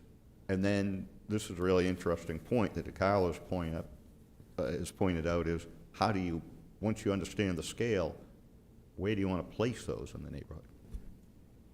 Also, when thinking about scale, what do you do when you go to a restaurant? What are people doing? Are they walking? Are they driving? Where are they parking? Where would these restaurants be placed? You know, are they amongst residential uses primarily? Are they mixed in with other types of uses? So that's kind of can be the differentiating factor between these two land use categories is where people, how are they moving to this place? What are the uses around? A restaurant's a good way to kind of think about like these two categories, I think. Not just the only way, but one way. So one thought I have, maybe differentiate a little bit is if we start in South Portland with Willard Square, which is in a residential neighborhood. It's got scratches there. I don't know, there are a couple other little businesses, but it's really just sort of confined and smaller scale, to Jeff's point. But if you go, say, to, I don't know, the East End in Portland or some places in the West End of Portland, the scale, particularly as you go up the hill in the East End in Portland, there are places where people live up there, but there are also lots of restaurants that are, to Garlo's point, they're in line, they're dotted here and there all up the road. So it's a fundamentally, so to me, the compact residential has that Willard Square feel, whereas the mixed use neighborhood is more that East End kind of feel. I mean, the East End example, they're actually on a major thoroughfare, right? Is that partly what's going on? They don't necessarily. Yeah. Yeah, so I, in general, I agree with what Matt's saying. I think the thing we need to think about and why scale is important is when you go look at this map and you start thinking about some of these neighborhoods, a lot of these streets are 2 lanes. There's no parking on either side, right? And if you say, okay, we got this mixed-use neighborhood and we got some, 2-story, 3-story, 4-story buildings, residentials here, and they have some parking, and you drop in the middle of that something that's scaled too large, you're going to have an issue. So I'll use an example. So the other night I left a meeting here. I went up to Pat's Pizza to get a pizza on the way home. And no parking spots available whatsoever. Fortunately, the tanning place was closed. Don't tell them I parked over there, but I parked there and I go into Pat's and there's no one downstairs at the takeout. And I go, this is weird. These parking lots, there's not a parking spot. So I ran upstairs, half empty. It's because every single person probably drove their own car there. So you get a table of 4, you got 4 cars. So we need to really think about this, because if you're down towards Jane, you're in New Auburn, and you got this stuff mixed use, and on 6th Street, you drop in a 30-seat neighborhood where there's no parking spots on the side of the road, you could literally, with staff and the people, have 40 cars on the side of the road. So that, it's different if we have like cafes in here. If they got 3-4 tables and there's takeout, that's probably something that's doable in these neighborhoods. And also note that these are also, if you take a look at you're calling mixed-use neighborhoods, this is a big area that we're looking at. And if you look at those in more detail, you see that they're predominantly single-family homes. There are narrow streets. There's no parking to speak of on the side, and in the wintertime, it's not 2-lane anymore. It's 1 lane because the bankings are too high if you get a big winter. I think you have to take a look at the characteristics of the neighborhoods you're talking about here when you start looking at wanting to put commercial uses or allow commercial uses in a lot of these areas. As DeCarlo says, the corner store areas, Heathcote's is a good example. It's on the corner. People can come to it from the from the residential areas. And I think need to take a look at that. These are places where kids ride their bikes, that people walk in the street. These are residential neighborhoods, and we have to consider the kinds of businesses that are there and how they're gonna wind up impacting the neighborhood. Is that, Matt? Well, Oh, Jane. we've just been having a conversation about a restaurant in Portland called Tipo, which is, I don't know how to say exactly where it is, but it's very much in a residential neighborhood. I don't think there's any designated parking there. And it also occurred to me as I was hearing people talk, oh, I'm actually really in favor of bringing back the neighborhood pub. I mean, it's like I would love to have a neighborhood pub, or actually the gentleman who spoke at the public, whatever it's the AmVets on South Main in New Auburn is effectively a neighborhood pub. I mean, there's a small amount of parking there. So, I mean, one of the things that struck me the time I went to Tipo was how many people showed up having walked there, and that it becomes a kind of neighborhood congealer in a way. So I don't know whether this. I mean, I understand being hesitant about parking. There's also the issue, of course, of liquor licenses, but I don't know how that works in a residential area. But there's something really good about having the neighborhood pub.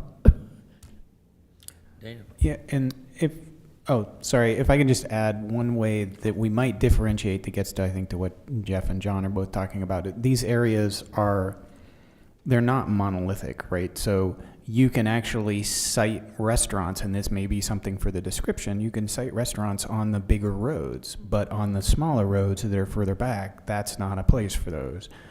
And, that gets back to that, East End versus Willard Square thing where you have different ways of citing these things based on the volume and the size of the road. I think that's a point, and that's a point that I'm making here is that where they're located makes a difference to do that. And there is nothing in the descriptions that describe that. And if you look at it in the map, they're ubiquitous across all kinds of residential neighborhoods. And there's no differentiation in this description. But can't you say something about cited on major thoroughfares? I mean, I don't think that's entirely subjective, right? What a major thoroughfare is. Yeah. I think it's a good time to point out that using the feedback that we got from our community discussions in the last month for mixed-use neighborhood and for compact residential, the number one most desirable use for future growth is neighborhood businesses for both of them. And it's so I don't know. We could talk scale, and that's fine. But I think that there's a community consensus that it's really important that we do this and that we have neighborhood businesses of some sort in these areas. So I don't know how we do it is fine. We could debate that, but I want to make sure we keep it. And I don't necessarily know that. I don't know where we put them inside of these areas is absolutely open to debate. But I don't know that I would really restrict it. Okay, Tim. Oh, I'm Well, sorry. there's other limiting factors too there with, for instance, if those businesses were to come in, they'd probably be in the special exception category in front of the planning board, and it's not safe to have street parking there, or if it's a skinny street or something. And I think the market just kind of pushes them towards Broad Street, part of Cook Street, part of or South Main Street, that kind of stuff, rather than within those neighborhoods like yours.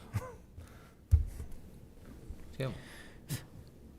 One of the thoughts I had about the mixed-use neighborhood is reflecting on other communities where there's public parking areas. And then you walk up to an area that's more congested with restaurants, stores, things like that. Given what's currently built, that may be challenging to put in over time, but that to me seemed potentially a differentiator of the mixed-use neighborhood versus the need for public parking versus the other, because that to me is works well in the places that I've been, and we don't really utilize that. It should be explored. Okay. Rick? I was just going to say, I think that it should be tied to the volume of traffic so that, like Stevens Avenue in Portland is a great example of a place that has lots of smaller uses, and then it's got the institutional use with the high school, during high school, and really good pedestrian, amenities, good crosswalks and good sidewalks, and there's lots of students there and housing, and but in Auburn, we've lost a lot of these places, and then, as Paul pointed out, the market kind of dictates. You go for a planning board presentation, and you get rejected if it's not going to work for the neighborhood. The neighborhood will show out in force. But along a broad street, or even Hotel Road. When I was a kid, Hotel Road had a couple of businesses within a quarter of a mile, way out in the country. There was a corner store and the Miramar Tea Room, the little restaurant, So you can have those sorts of places, but I think you want to think about how you write it up. Other comments on these two residential zones? All right, let's move on to the next category. Actually, sorry, John, I have a question for the committee, just Okay, as go we're ahead. thinking through this. The mixed-use residential, I think, given the legislation that we have and the density impacts of it, we have to think about the scale of the neighborhoods as well. And so we have the 5,000 square feet 4-unit minimum, but how does that what does that translate to on a lot in terms of what it looks like? So I'd want the committee to have a little bit more discussion about the Yeah. density and scale aspect of these neighborhoods. The areas that we've talked about that are in the mixed-use residential versus the compact residential, there's large swaths of the city right now that are in that mixed-use residential that might transform over time if we don't talk about more about the scale and the density of what we want those areas to be in the future. And so I want to talk more about what are the differences between the mixed-use residential and the compact residential when it comes to how far the buildings are apart from each other, how far they set back from the street, and the heights.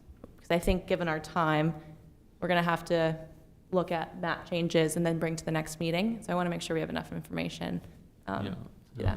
That's an excellent point, though, that you bring, because the scale and form is not the same, it's not consistent throughout the mixed-use neighborhood. Just to piggyback from there, they give you a starting point, so you're not all over the place. If you can start with the possibility of attached housing, is attached housing a type that you would allow in mixed use and not allow in the compact residential? And that would allow us to get a sense of scale of, hey, these are going to be closer, these units are going to be close together, zero lot line, shared walls and such like that. Right. Dana? Yeah, I think I think as a city, we're not really ready for those 5,000 square foot lot sizes at this point. And I say that mostly because we just don't have that many lots that are that small, where the language within the legislation is going to really be a meaningful indicator of growth at this point. I feel like the real growth that you're going to see as a city is going to be through subdivision of lots. And currently, if you have a subdivision of I think it's 3 lots is the most you can do without planning board approval. And I think at some point the city would have to have some kind of discussion about what's the is there maybe a place in the city where a subdivision should occur without that level of scrutiny in order to be accommodating to that legislation, because as is, we're just not going to see the growth that legislation would optimistically expect without I mean, you could pack lots. You could put in your 4 units in an ADU or whatever. I mean, but that's about as much as you can really do at this point. And I think the idea of having like shared would you say shared walls, basically? Yeah. I mean, I think that's exactly the type of thing that we should have in the higher growth, higher density areas. I just don't think that it's probably practical at this point to do it in the lower density areas. I think that we're going to have to do a lot of changing to some of our codes to be able to accommodate that. Can you tell me what areas you mean by high density or low density? Like when we're talking about closer to the core or farther from the core? Sorry, within yeah, I gotta look at this. So mixed use neighborhood, I think that makes sense. And even there, it's a stretch from the current form. Compact residential, it's getting to be a pretty big stretch, but I think you start having that discussion there, and then outside of compact residential, you don't. And where those boundary lines are is the outstanding question. Any more discussion on these 2 residential areas? So, Tim? Yeah, just an answer to your question. I think in the mixed-use neighborhood, I would love to see the potential of attached housing models in certain pockets of there. I think about the former Lake Street School. They're putting it in right now. And that, it's designed well, it works well. There's going to be 5 units that are attached. I think, and that's within existing houses. So I think there's ways to do that. And that, I would say that let's explore that as an option. Ally?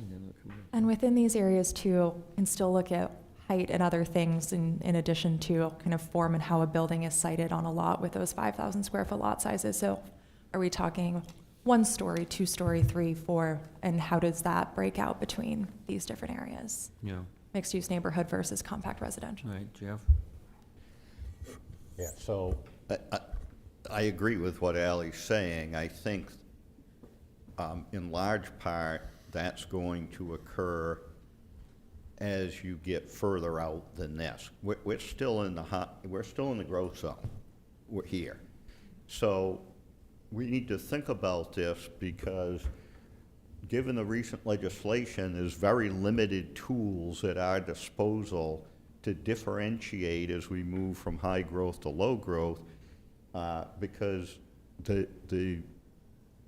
your largest minimum is 20,000 square feet. Right, which is decidedly different than where things have been now. So the height of building is one way to do this. I don't think we want to be talking about 1- and 2-story buildings in a mixed-use neighborhood. I don't think you're going to get the desirable density. I think that the relationship of the building to the street and to the buildings adjacent to it is what's going to drive this, right? And I think that's what DiCarlo's raising here, which is we're not going to get into setbacks here. That's a zoning issue, but we need to describe what this looks like. So to Tim's point, on Lake Street, there's 5 attached buildings all in a row. It doesn't take up a lot of room if you've driven by there and looked at the progress with the footprint of what this is going to be, but it's all on 1 lot. And I think we need to be thinking about that not on a lot, because you're going to see these types of things with a 5,000 square foot lot. I don't know how big this room is, but it's probably 2,500 square feet just in this room. So it's not a large lot, and you're going to see this. The question is, can you have adjoining shared walls from lot to lot? And what's the relationship between the buildings in this zone? And then you get down to compact residential. We may say in this mixed use, yes, you can have that. You get down to compact residential, we might say, no, you can't be any shared interaction between buildings on separate lots. and then you go out further, you might say, well, you can't have that, and we don't expect a close public-private realm relationship, and, you know, they can only be 2 stories or something, right? So we get this progression as we move out.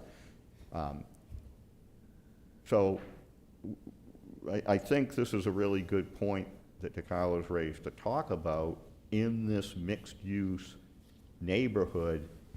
And to Dana's point, these zoning changes are gonna happen in a few months. It's mandated by law. We're gonna make the changes. Some of the things we're talking about, those opportunities are gonna be, this time next year, those opportunities are gonna be out there. People are gonna be coming in and saying, okay, I have this lot, I got a building on it, I'm gonna subdivide it, I got 5,000 square feet next to it, I'm gonna build a duplex on it. Other comments? Riley? I don't know if this helps answer the question Ali was asking about stories, but related to what you said, the surrounding area and surrounding levels or floor levels would generally dictate what goes in next to it. And in the mixed-use neighborhood, I'm having trouble thinking of many 4-story buildings, so I don't know if that's a limiting, if that's the answer you were looking for, Ali. I think that would be a maximum just based on what is currently existing in this section. Yeah. And I think that's going to have to come back for further discussion here because we're not finished. But those are exactly the kinds of things. You look at the description, it says you can have a 4-story building in a mixed-use neighborhood. Take a look at the map, what that covers. So. I'm trying to get us at least to get through all of the categories this evening. I think the others might be a little more quick discussion. So for industrial, more or less straightforward description, identified industrial areas. Comments on the narrative descriptions on that? I would say from a staff perspective, we've been thinking a lot about industrial uses buffering residential areas, and how can we accommodate those in the future and, you know, keep buffers or add buffers from industrial uses depending on industrial uses. So I would think we can add something about light manufacturing is allowed in this industrial description because it sucked up some of our general business areas as well. And so we want to accommodate those general business areas that could act as, or light manufacturing that could act as buffers to where people are living. Okay, Daniel? Yeah, I guess it's maybe a pipe dream for me. I'm not sure, but I guess I'd still like to see that businesses in the industrial zone have the ability to build housing for their workers. I would like to see that. I don't know if the businesses care about that, but I think it'd be a great idea. I don't know. Jeff? Yeah, I think the businesses care about the housing. I don't think we should be building housing in the industrial zone. We can get kind of far afield of the comp plan, but the manager and I have had a bunch of discussions comparing Auburn to other cities and the mixture that we have for a tax base. And I don't think that you want to be utilizing the limited industrial land that you have to build housing on it. There's lots of other places in the city. There isn't any place in Auburn that's industrial land that isn't fairly reasonably close to housing opportunities. So I think you want to reserve the industrial land for industrial purposes, even though we do need housing to service that, because if you start building housing on that, it's not like you can say, great, we'll allow this here. Now in our mixed-use neighborhood, we're going to put in a foundry, because you can't put it in amongst these other folks' housing. Other comments on industrial? Also to that point, with putting housing and industrial, you get into the slippery slope of what's happening at that industrial. Is it heavy? Is it light? What are they emitting? How do we protect against those harmful environmental and health effects from people? And that gets quite challenging. So there's the land availability, and then there's the health and safety perspective too. Rick? Yeah, I think we have some adjacency, between residential and industrial areas, and we struggled with the buffering, like Poland Road, that area. But, it's close enough. The other thing that occurred to me, if you've got a building that's industrial, but it's on the edge of the industrial zone, and somebody wants to come in and rezone it to make it, and it's suitable for that, and it's no longer useful as industrial, that's another way to sort of get around it in the future. But I agree with Dana on the idea of proximity. You want them as close as possible to make it easier for people to get to work, but it doesn't necessarily have to be in the industrial zone itself. Tim? Yeah, to add to that, I agree. I would not want to focus on putting housing right in the industrial. Proximity would be great, but I also would want to highlight the fact that we have a very successful transportation program right now going on. It's very well supported by the businesses. It's very well liked by the employees, so we can take advantage of transportation options as well.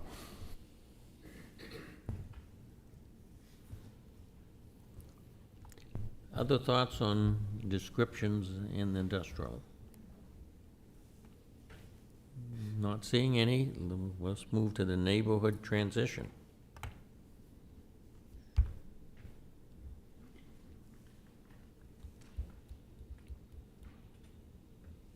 Jeff? So I think that really here, now we're out in we're outside the growth zone, right? We're in the medium density area. I think it's just a differentiator between the two here, and it's, right, you're not going to be able to limit, because of the new state statute, you're going to have a minimum of, you can have 3 dwellings plus an ADU on these lots. So, I think when you get out here, it's about the height, and it's about the separation from the roadways and between the buildings. It'll differentiate this, and I think this is more what we would think of as purely residential with some in-home business type thing that would be fine. But to me, that's the differentiator, is the separation of the buildings, and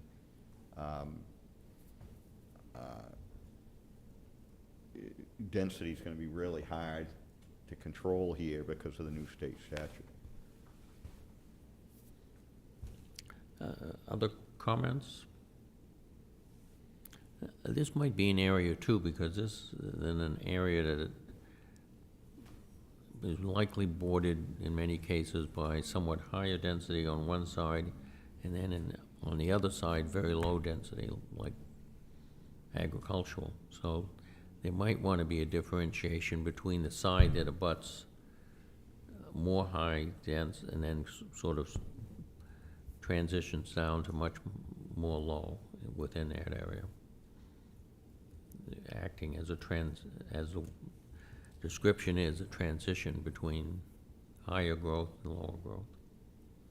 But I think Jeff is right. You're going to describe that by the size of the buildings and the spaces in between them. And other comments?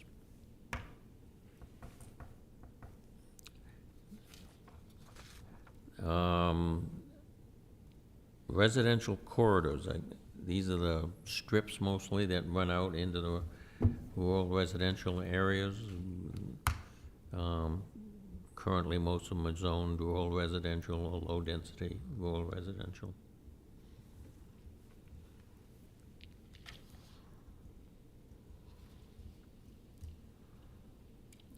Comments on these residential corridors, and I was reminded that under the state law, because these are residential areas, defined, most of them won't have any water and sewer, so it'll probably be 20,000 square foot lot as the maximum size of the lot. So there'll be opportunities here to change that. And if you're gonna have those densities, you're not gonna have you can't prescribe some of the road widths that are currently out there, 200, 250 feet, because the geometry won't work to make a 20,000 square foot lot. So, gotta think a little bit about those areas and,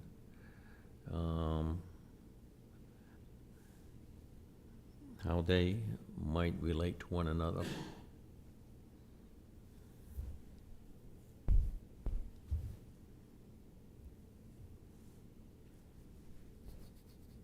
Oh, Want to clarify that in areas that do not have public water or sewer, 20,000 is about the smallest you could go with the sewer requirements, Right. but any lot size of larger, half an acre or larger, are feasible. You don't have to allow half an Okay. acre.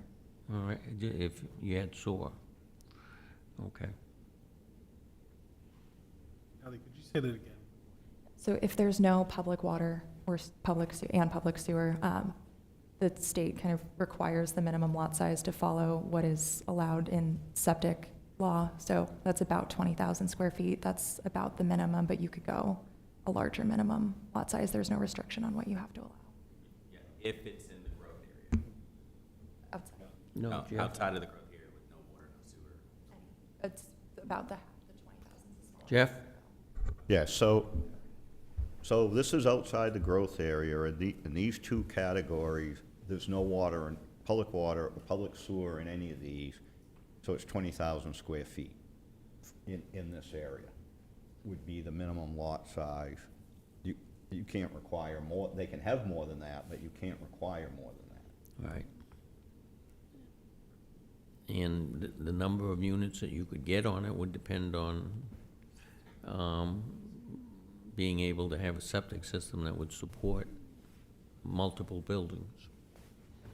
Or at least, septic systems that would be able to get enough septic system use to support the buildings.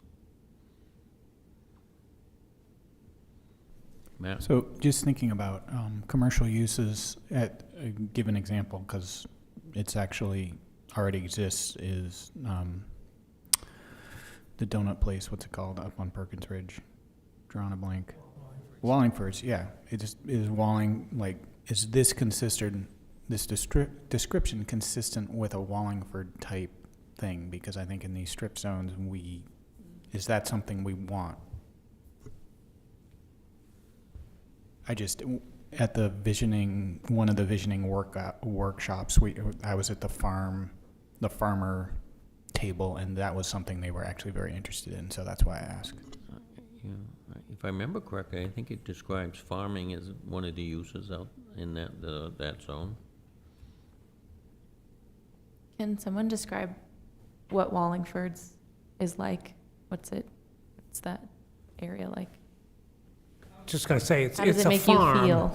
and like many farms today, unfortunately, they make more money from the donuts than from some of the other things like apples, and I could be wrong about that, but I think it's predominantly a farm, and then that's like an accessory use, technically, Yeah. even though it really isn't. And it's got a cider thing, and it's got, you can buy plastic toys, and it's got a maze, and Jeff? I think of it as a country store feel. Yeah, I think you have to be a little careful with this stuff and differentiating this, because we'll use the Farmer's Table restaurant for an example. So we're now off to the next category, right, which is the low density. We're in the ag zone. So Willows, Awake, or whatever it's called in Leeds has been used, absolutely would not qualify. I know the people personally, I've been there many times. The restaurant has nothing to do with the farm, right? They have a winery, and they built a restaurant there. So you have to be careful when you think through this, because it's nice to say, oh, someone has a farm, let's let them build a restaurant on it. If you do that, you're gonna have people who just wanna have a restaurant. They'll have the exact same, you can't say, I'm gonna allow restaurants, but I'm only gonna allow it for the farmer, right? If someone just then wants to just build a restaurant, they're going to be able to. So, right now, within the ag zone, some of the things that you're talking about, like at Wallingford's, are acceptable. They're directly related to the agricultural activity. So you sort of have to think this through, because, again, it's nice to say, well, gee, there's a farmer, they want to have more revenue, let's let them do these other things. But you can't say, but only let a farmer do it. That's going to be problematic. This is something that we've been wanting the committee to talk about too, and it's come up in previous meetings about agro-tourism, essentially. So we had it in our future land use open houses as a visual depiction. So we wanted to bring it up. It's not in our descriptions as they are written right now. Sure. So I think there's a lot of things in that category that would currently be allowable in the agricultural and natural resource protection zone.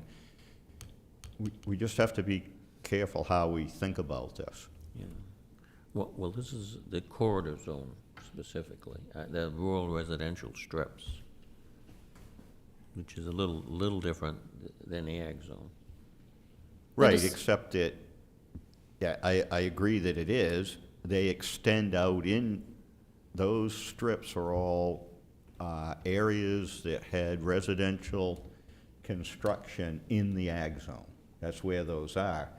So right now, the description is basically that residential housing, right? And the differentiator there is that the balance of that area in the low, right in the low we have the water protection zone, and that's quite restrictive. And then we have the ag zone area, and the ag zone has a whole long list of things that you can do there, but residential housing is not one of them unless it's accessory or secondary to the agricultural natural resource purpose. So these, if you, Ally, can you put up your map? Yeah, so if you look, like go in South Auburn, these fingers, which were created through strip zones in the past, basically in this low growth area, what we're really saying here is this is an exception that allows residential housing in those defined areas that would not be allowed in the rest of that low growth area.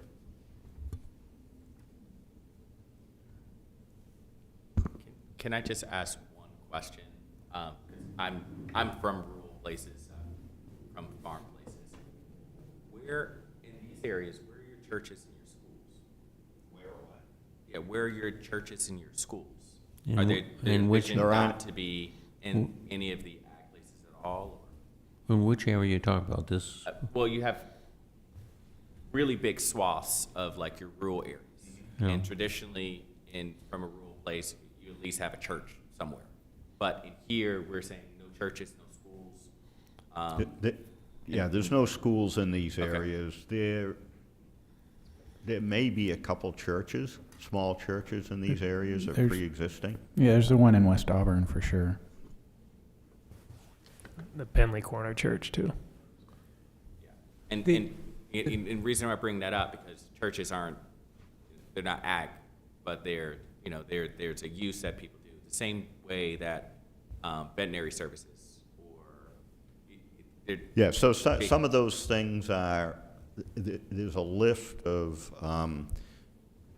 permitted and special exception uses in the ag zone. Veterinary clinics is in there. There are some of those things that you can have.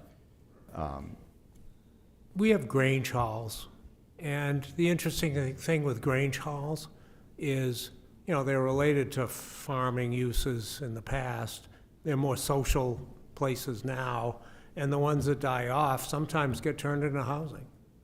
And that sort of fits with what we'd be doing in these strip zones anyways, if there are any in them. And same with the church. Some churches, smaller churches, could convert to housing. We had one church that was removed because it was in the watershed, and the water district just took it away in the middle of the night. Well, that's not true, but took it away without letting the neighborhood know. The neighborhood was somewhat upset. I'm not going to be taking any more questions from the audience at this point. I have a church, I live in the ag zone. Yeah. I'm trying to get these answers from, sitting in front of everybody that has the answers. Yeah, and we understand that How you. do I get my answers answered? Bill, that's I it? don't get them here. Okay. That's why I'm sat here to find out what is going on in the ag zone. I have a church, now you're telling me there can be. We have to this is the time for the committee to discuss these issues among themselves.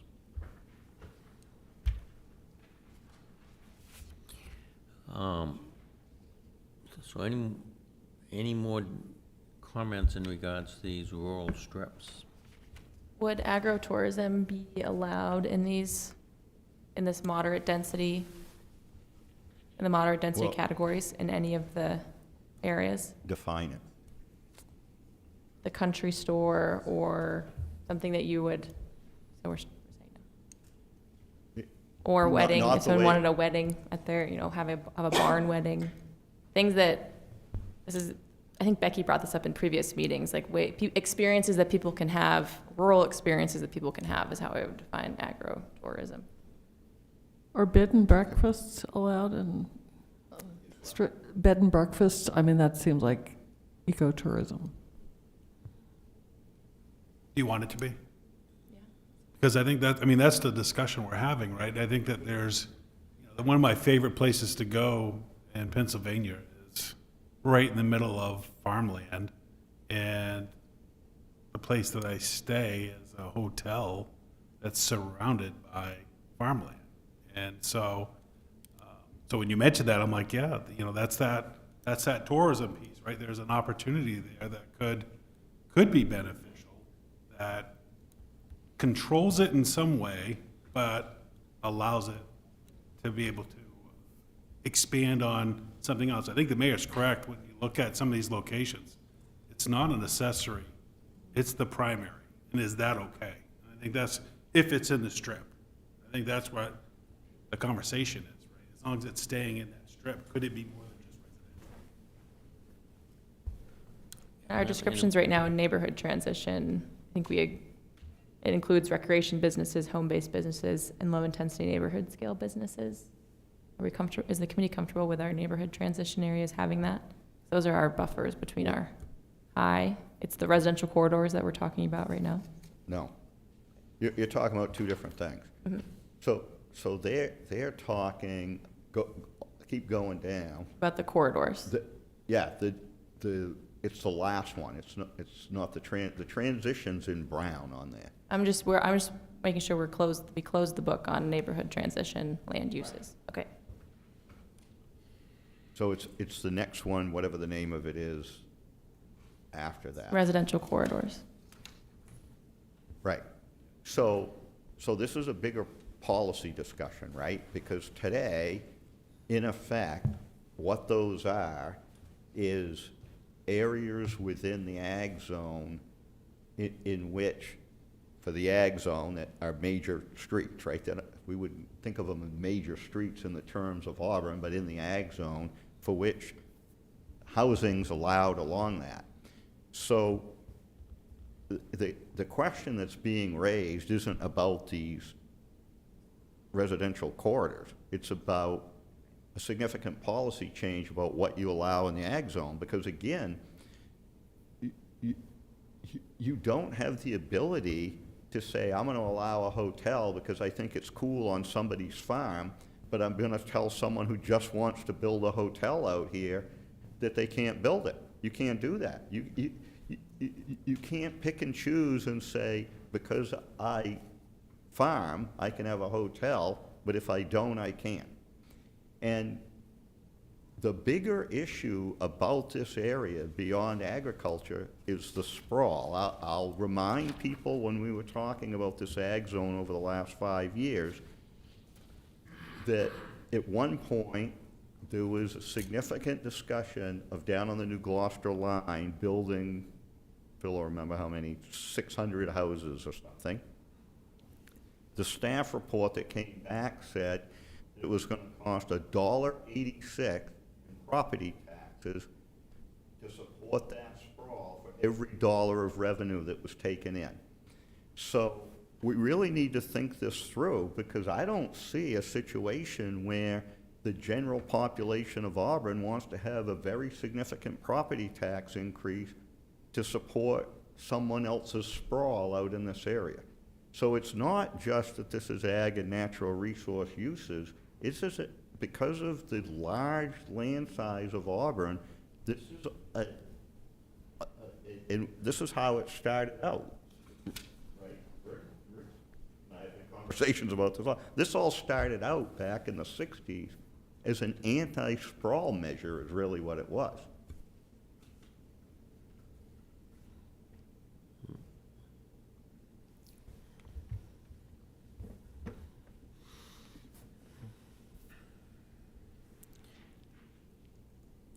So that kind of is a segue into the agricultural resource protection, which is what's on the other side of these strips.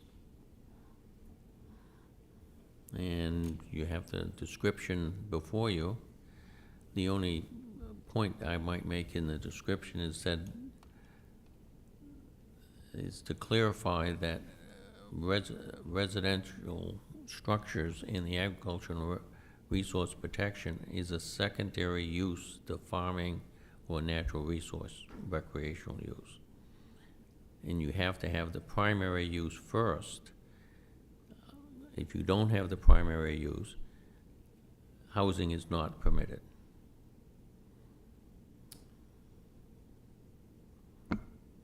There's one thing that I do want you all to think about when it comes to that, and thinking about the primary use of agricultural and the requirements of size that you need for that primary use of agricultural or recreational.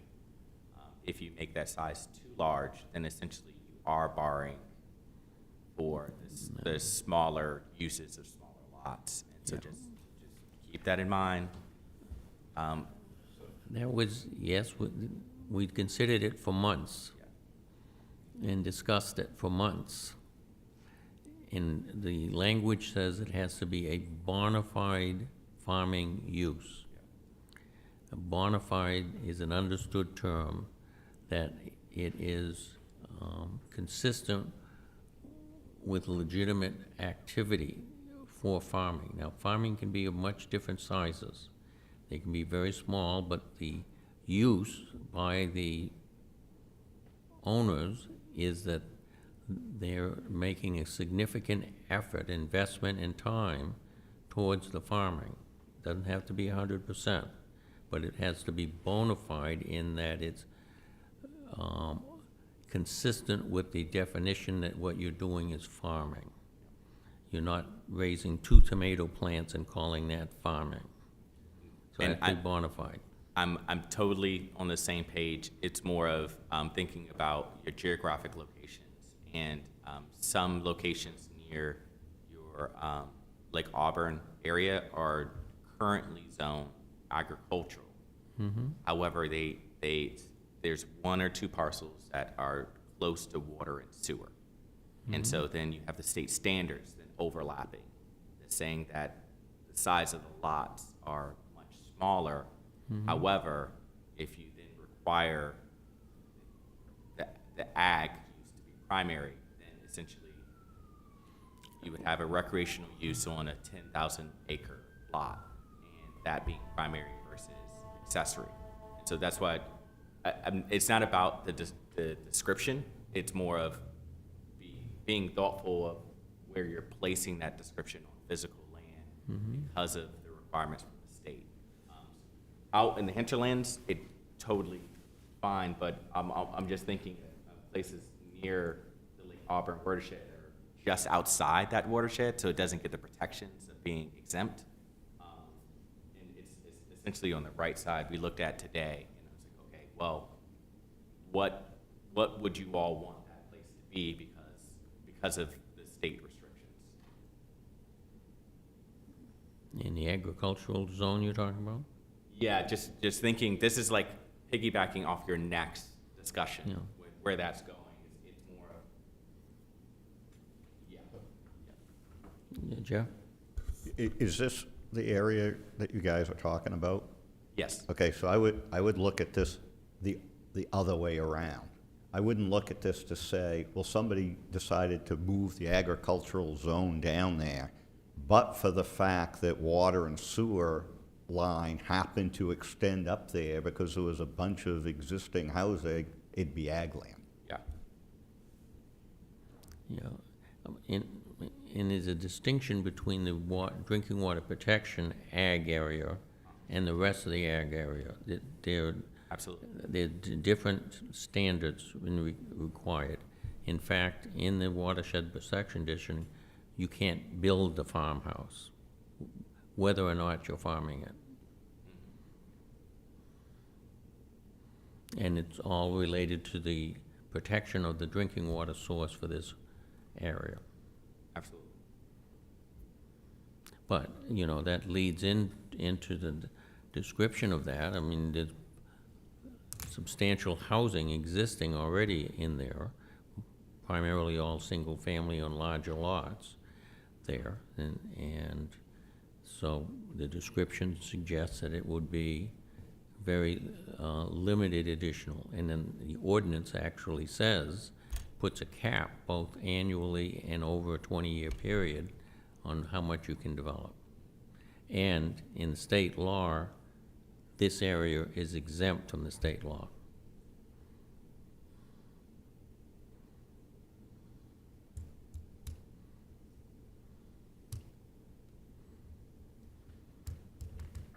So John, to loop this back around, I think the question was about the, I can't remember what we're calling them, but they scroll up a little, Ellie, they derive from the strip zone. So these residential corridors, I think that's the question. Is this going to be residential, or are we going to allow businesses in this as well? And I think if we're going to allow businesses in this, we need to work back the other way, because we don't want to have a progression coming from the core, and then you get out here and it bumps up and you have more allowable uses than you had elsewhere in that moderate growth zone.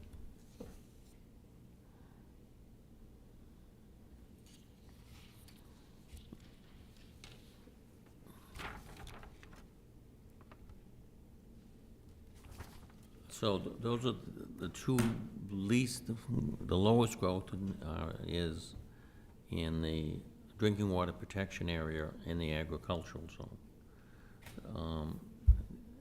Looking at the descriptions that are currently there in the narrative, are there questions or suggested changes or additions? Sorry, John, I think Jeff was trying to jump us back to the residential corridor discussion to see how the committee feels about if there are businesses in the residential corridor, and at what scale are those businesses, if any. Okay, yeah, we can go back and relitigate that. I just want to hear from some committee members on their thoughts on Yeah. this idea of businesses in our rural strips. Yeah. Because I think, John, that I would frame the question this way. There's some discussion about some businesses there. In the description of neighborhood transition, there's some businesses allowed. So the first question would be, are you going to have a residential corridor which in effect is right now, the way it's written, is residential only and extends out past the neighborhood transition, or is it all neighborhood transition? Because that's really the differentiator now. It's pretty much purely residential corridors, according to this description, are pretty much just residential, but there is some businesses allowed neighborhood transition. So if you want to allow businesses, the first question is, would you just eliminate residential corridors and make it all neighborhood transition? I don't think you'd have to do that. It would just be, how are you stepping down from the types of businesses in neighborhood transition to, you can change the name residential to corridor, rural corridor. In neighborhood transition, you're going from, that's between your high growth and your moderate growth, so you probably have higher intensity businesses. And as you transition, as you move out of neighborhood transition into a residential corridor, the intensity of businesses can be different. Is it bed and breakfasts? Is it small scale? I don't know. I'm just asking, is there an intensity of businesses and of what intensity? I think that's what it comes down to, is a finer discussion of what exactly those words mean. I mean, what is low intensity? Is it a daycare, or is that a small scale? But I think there's a difference there, and to what Jeff's saying, that there is a transition there, but we don't have a fine enough brush here to be able to make that cut. That's probably a zoning discussion, but that's where I'm at on that. So can I ask a quick clarifying question? And so in the ag zone then, there are recreational uses. Does that exclude businesses? So you could have no business in the strip and then businesses allowed in the ag zone. Is that what you're essentially pointing out? Well, yes, but the difference is housing, right? So what we have now is a neighborhood transition where we have some housing. I'm assuming this is lower density, lower, two-story houses or whatever, and some businesses. And then the fingers that stick out in the ag zone, basically, the residential is residential only. The differential in the ag zone is, so to build off your example, Matt, if I had a parcel out in the ag zone and I decided I wanted to open up a mountain biking trail like Northeast Outdoors has outside Millinocket, where they built 10 miles worth of trails on their 20-acre lot, I could do that in the ag zone. I probably couldn't build a house there, because I don't think you could make the case that a house would be necessary accessory to that business. So it's not just a question of the business, it's a question of residential. In effect, these started out as strip zones to allow in a limited way some housing out in the ag zone in a defined area that controlled the area. So yes, you have residential with no business, but on the other side of that, you can have ag and natural resource zone businesses, but you don't have the housing. Yep, that makes sense. I just think if we keep the strips non-residential, we might want to look at where Wallingford's is, because right now it's in a strip. Same with Bell Farms, right? I mean, they have a farm stand. I think that naturally speaking, a farm is a business, and so I don't know what we're really talking about here. Is it a store? I mean, I think if we're gonna allow, to Jeff's point about not allowing something in one zone that you can't have in another as we come out of the city, I mean, I think in the ag zone, you naturally have businesses. And so I don't know what level of business is appropriate for a residential corridor, but to me it seems like it's worthy of discussion to decide, well, what should be in there. I don't know. I'm sure there's something. I can't think of something right now, but maybe. Riley? I actually thought the description had it well stated where it said that as long as the business remain compatible with a residential character and don't create commercial strip patterns. I think the concern that you're having is addressed in the description. I agree with Riley. Paul? Yep.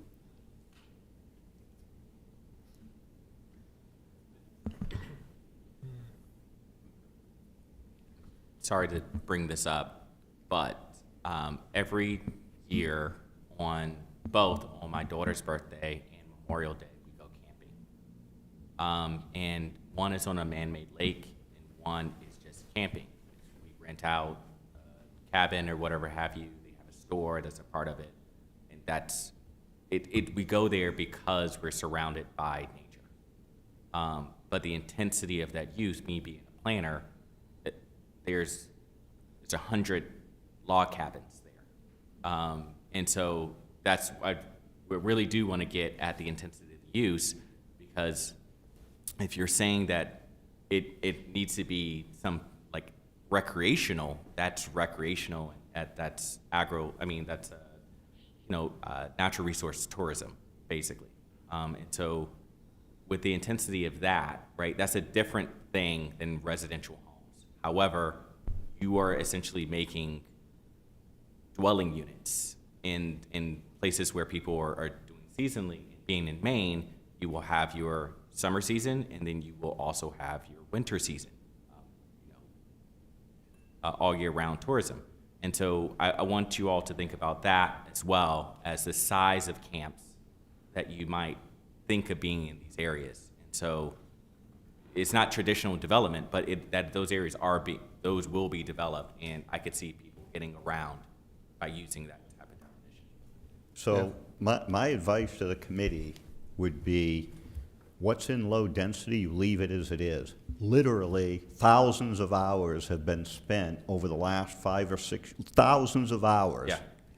And staff time to get this whole thing resolved. I don't think that there's enough hours or months for the comp plan committee to decide that they want to open up and have a discussion about the ag zone.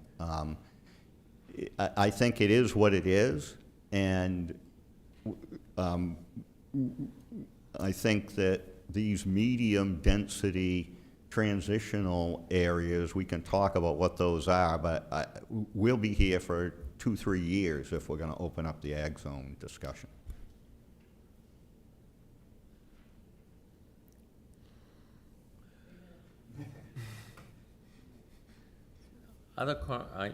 We've gone through all of these. Any other comments?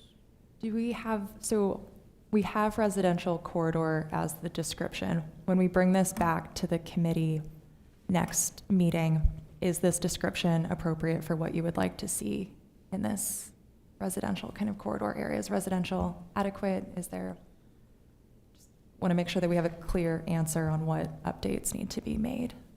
And Ally, if you scroll down to Riley's point about it accommodates what we've been talking about, limited small scale home occupation, so that would be like daycare, and Paul's giving me a thumbs up. So Is that adequate? does the committee think that we should leave it as home? Thank you. I just want to make Yes. sure that we have that accurately captured for the next meeting. Thank you.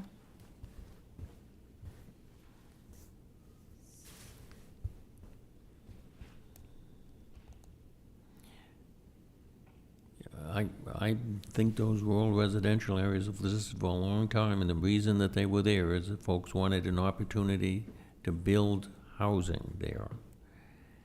I have not seen any huge public outcry that businesses aren't locating it out there, unless, something like a Wallingford that's used to sell apples and donuts, and now they sell everything.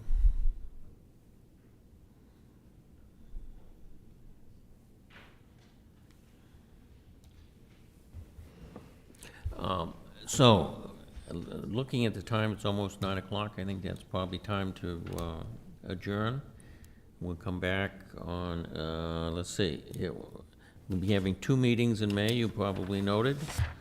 May 19th, which I think is a Thursday, and May 26th, which is our usual Tuesday meeting. I think you should plan for 3 hours for both of those, because we still have a amount of work to do. I probably have misstated something or forgot something. No, I just wanted to, for the May 19th meeting, we'll go through the boundaries. And so we'll, based on these conversations, we'll make boundary adjustments for your review. But if you have changes between now and May 19th, as we've gone through these descriptions, you can send those our way. The second May meeting, if that all goes to plan, I'd love to bring the policies back to you guys so you can see them again, because it's been quite some time. So we'll get you a draft of those way ahead of that May 26th, hoping around 2 weeks before that meeting, so you have time to dive in. So May 19th, we'll hopefully finish the future land use map, and May 26th will be finally our policies discussion. Mm-hmm. Yeah, we still have important work to get accomplished. It'll take some time. And if you have comments for me after this meeting, if these conversations sit for a while, please email me or call me, and we can add edits into our changes as well after. Dana? The only other thing on the agenda that, I don't know if it's quick, I'm very curious about the schedule update. We had a bunch of meetings get added. I don't know if is that a quick thing? It might change based on how far we got tonight, so we might have a better picture at the next meeting. I think I can talk high level about what the next steps are. Finalizing map boundaries and descriptions, bringing back policies and actions to all of you for review, and then taking everything that the committee has worked on and compiling that. The next step would be that final comprehensive plan document. My dream was June for you guys to get a draft plan together, but we'll see. Hopefully, we're looking at July and August for maybe planning board and city council after that, but that's kind of our schedule. It seems fast, but to Ally's point, once we finalize the map and the policies, then it's just putting all of the pages together. Yeah. Hopefully it won't be anything very new once we do get those, but Yes. June, July. Yeah. So we have to have a completed draft product. And once we have a completed draft product, that is a draft that you've all agreed to, at that point, we still have other processes. We gotta have public input, as I said earlier in the meeting, so we gotta schedule time for that. We also have to schedule time for, with the planning board in regards to review as well, so we gotta schedule that. There'll probably be some review for the whole council, though many, the councilors are already here. And all of those things require notice times. So that pushes things out because you have to meet the notice requirements as well. So,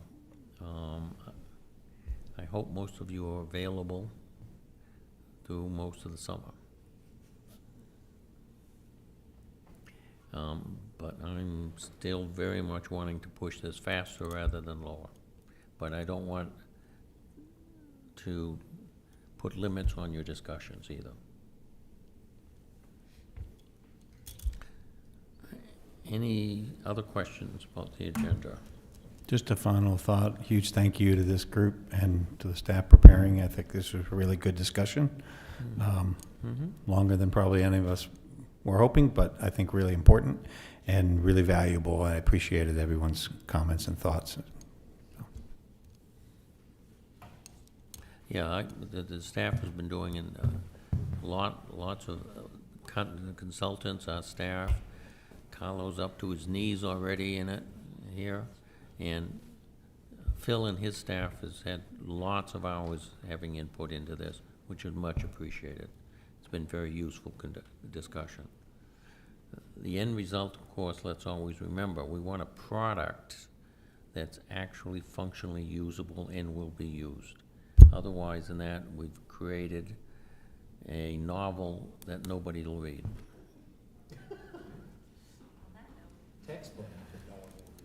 textbook. Thank you for your time and staying Would you like a late motion tonight. to adjourn? Second. Thank you, everyone.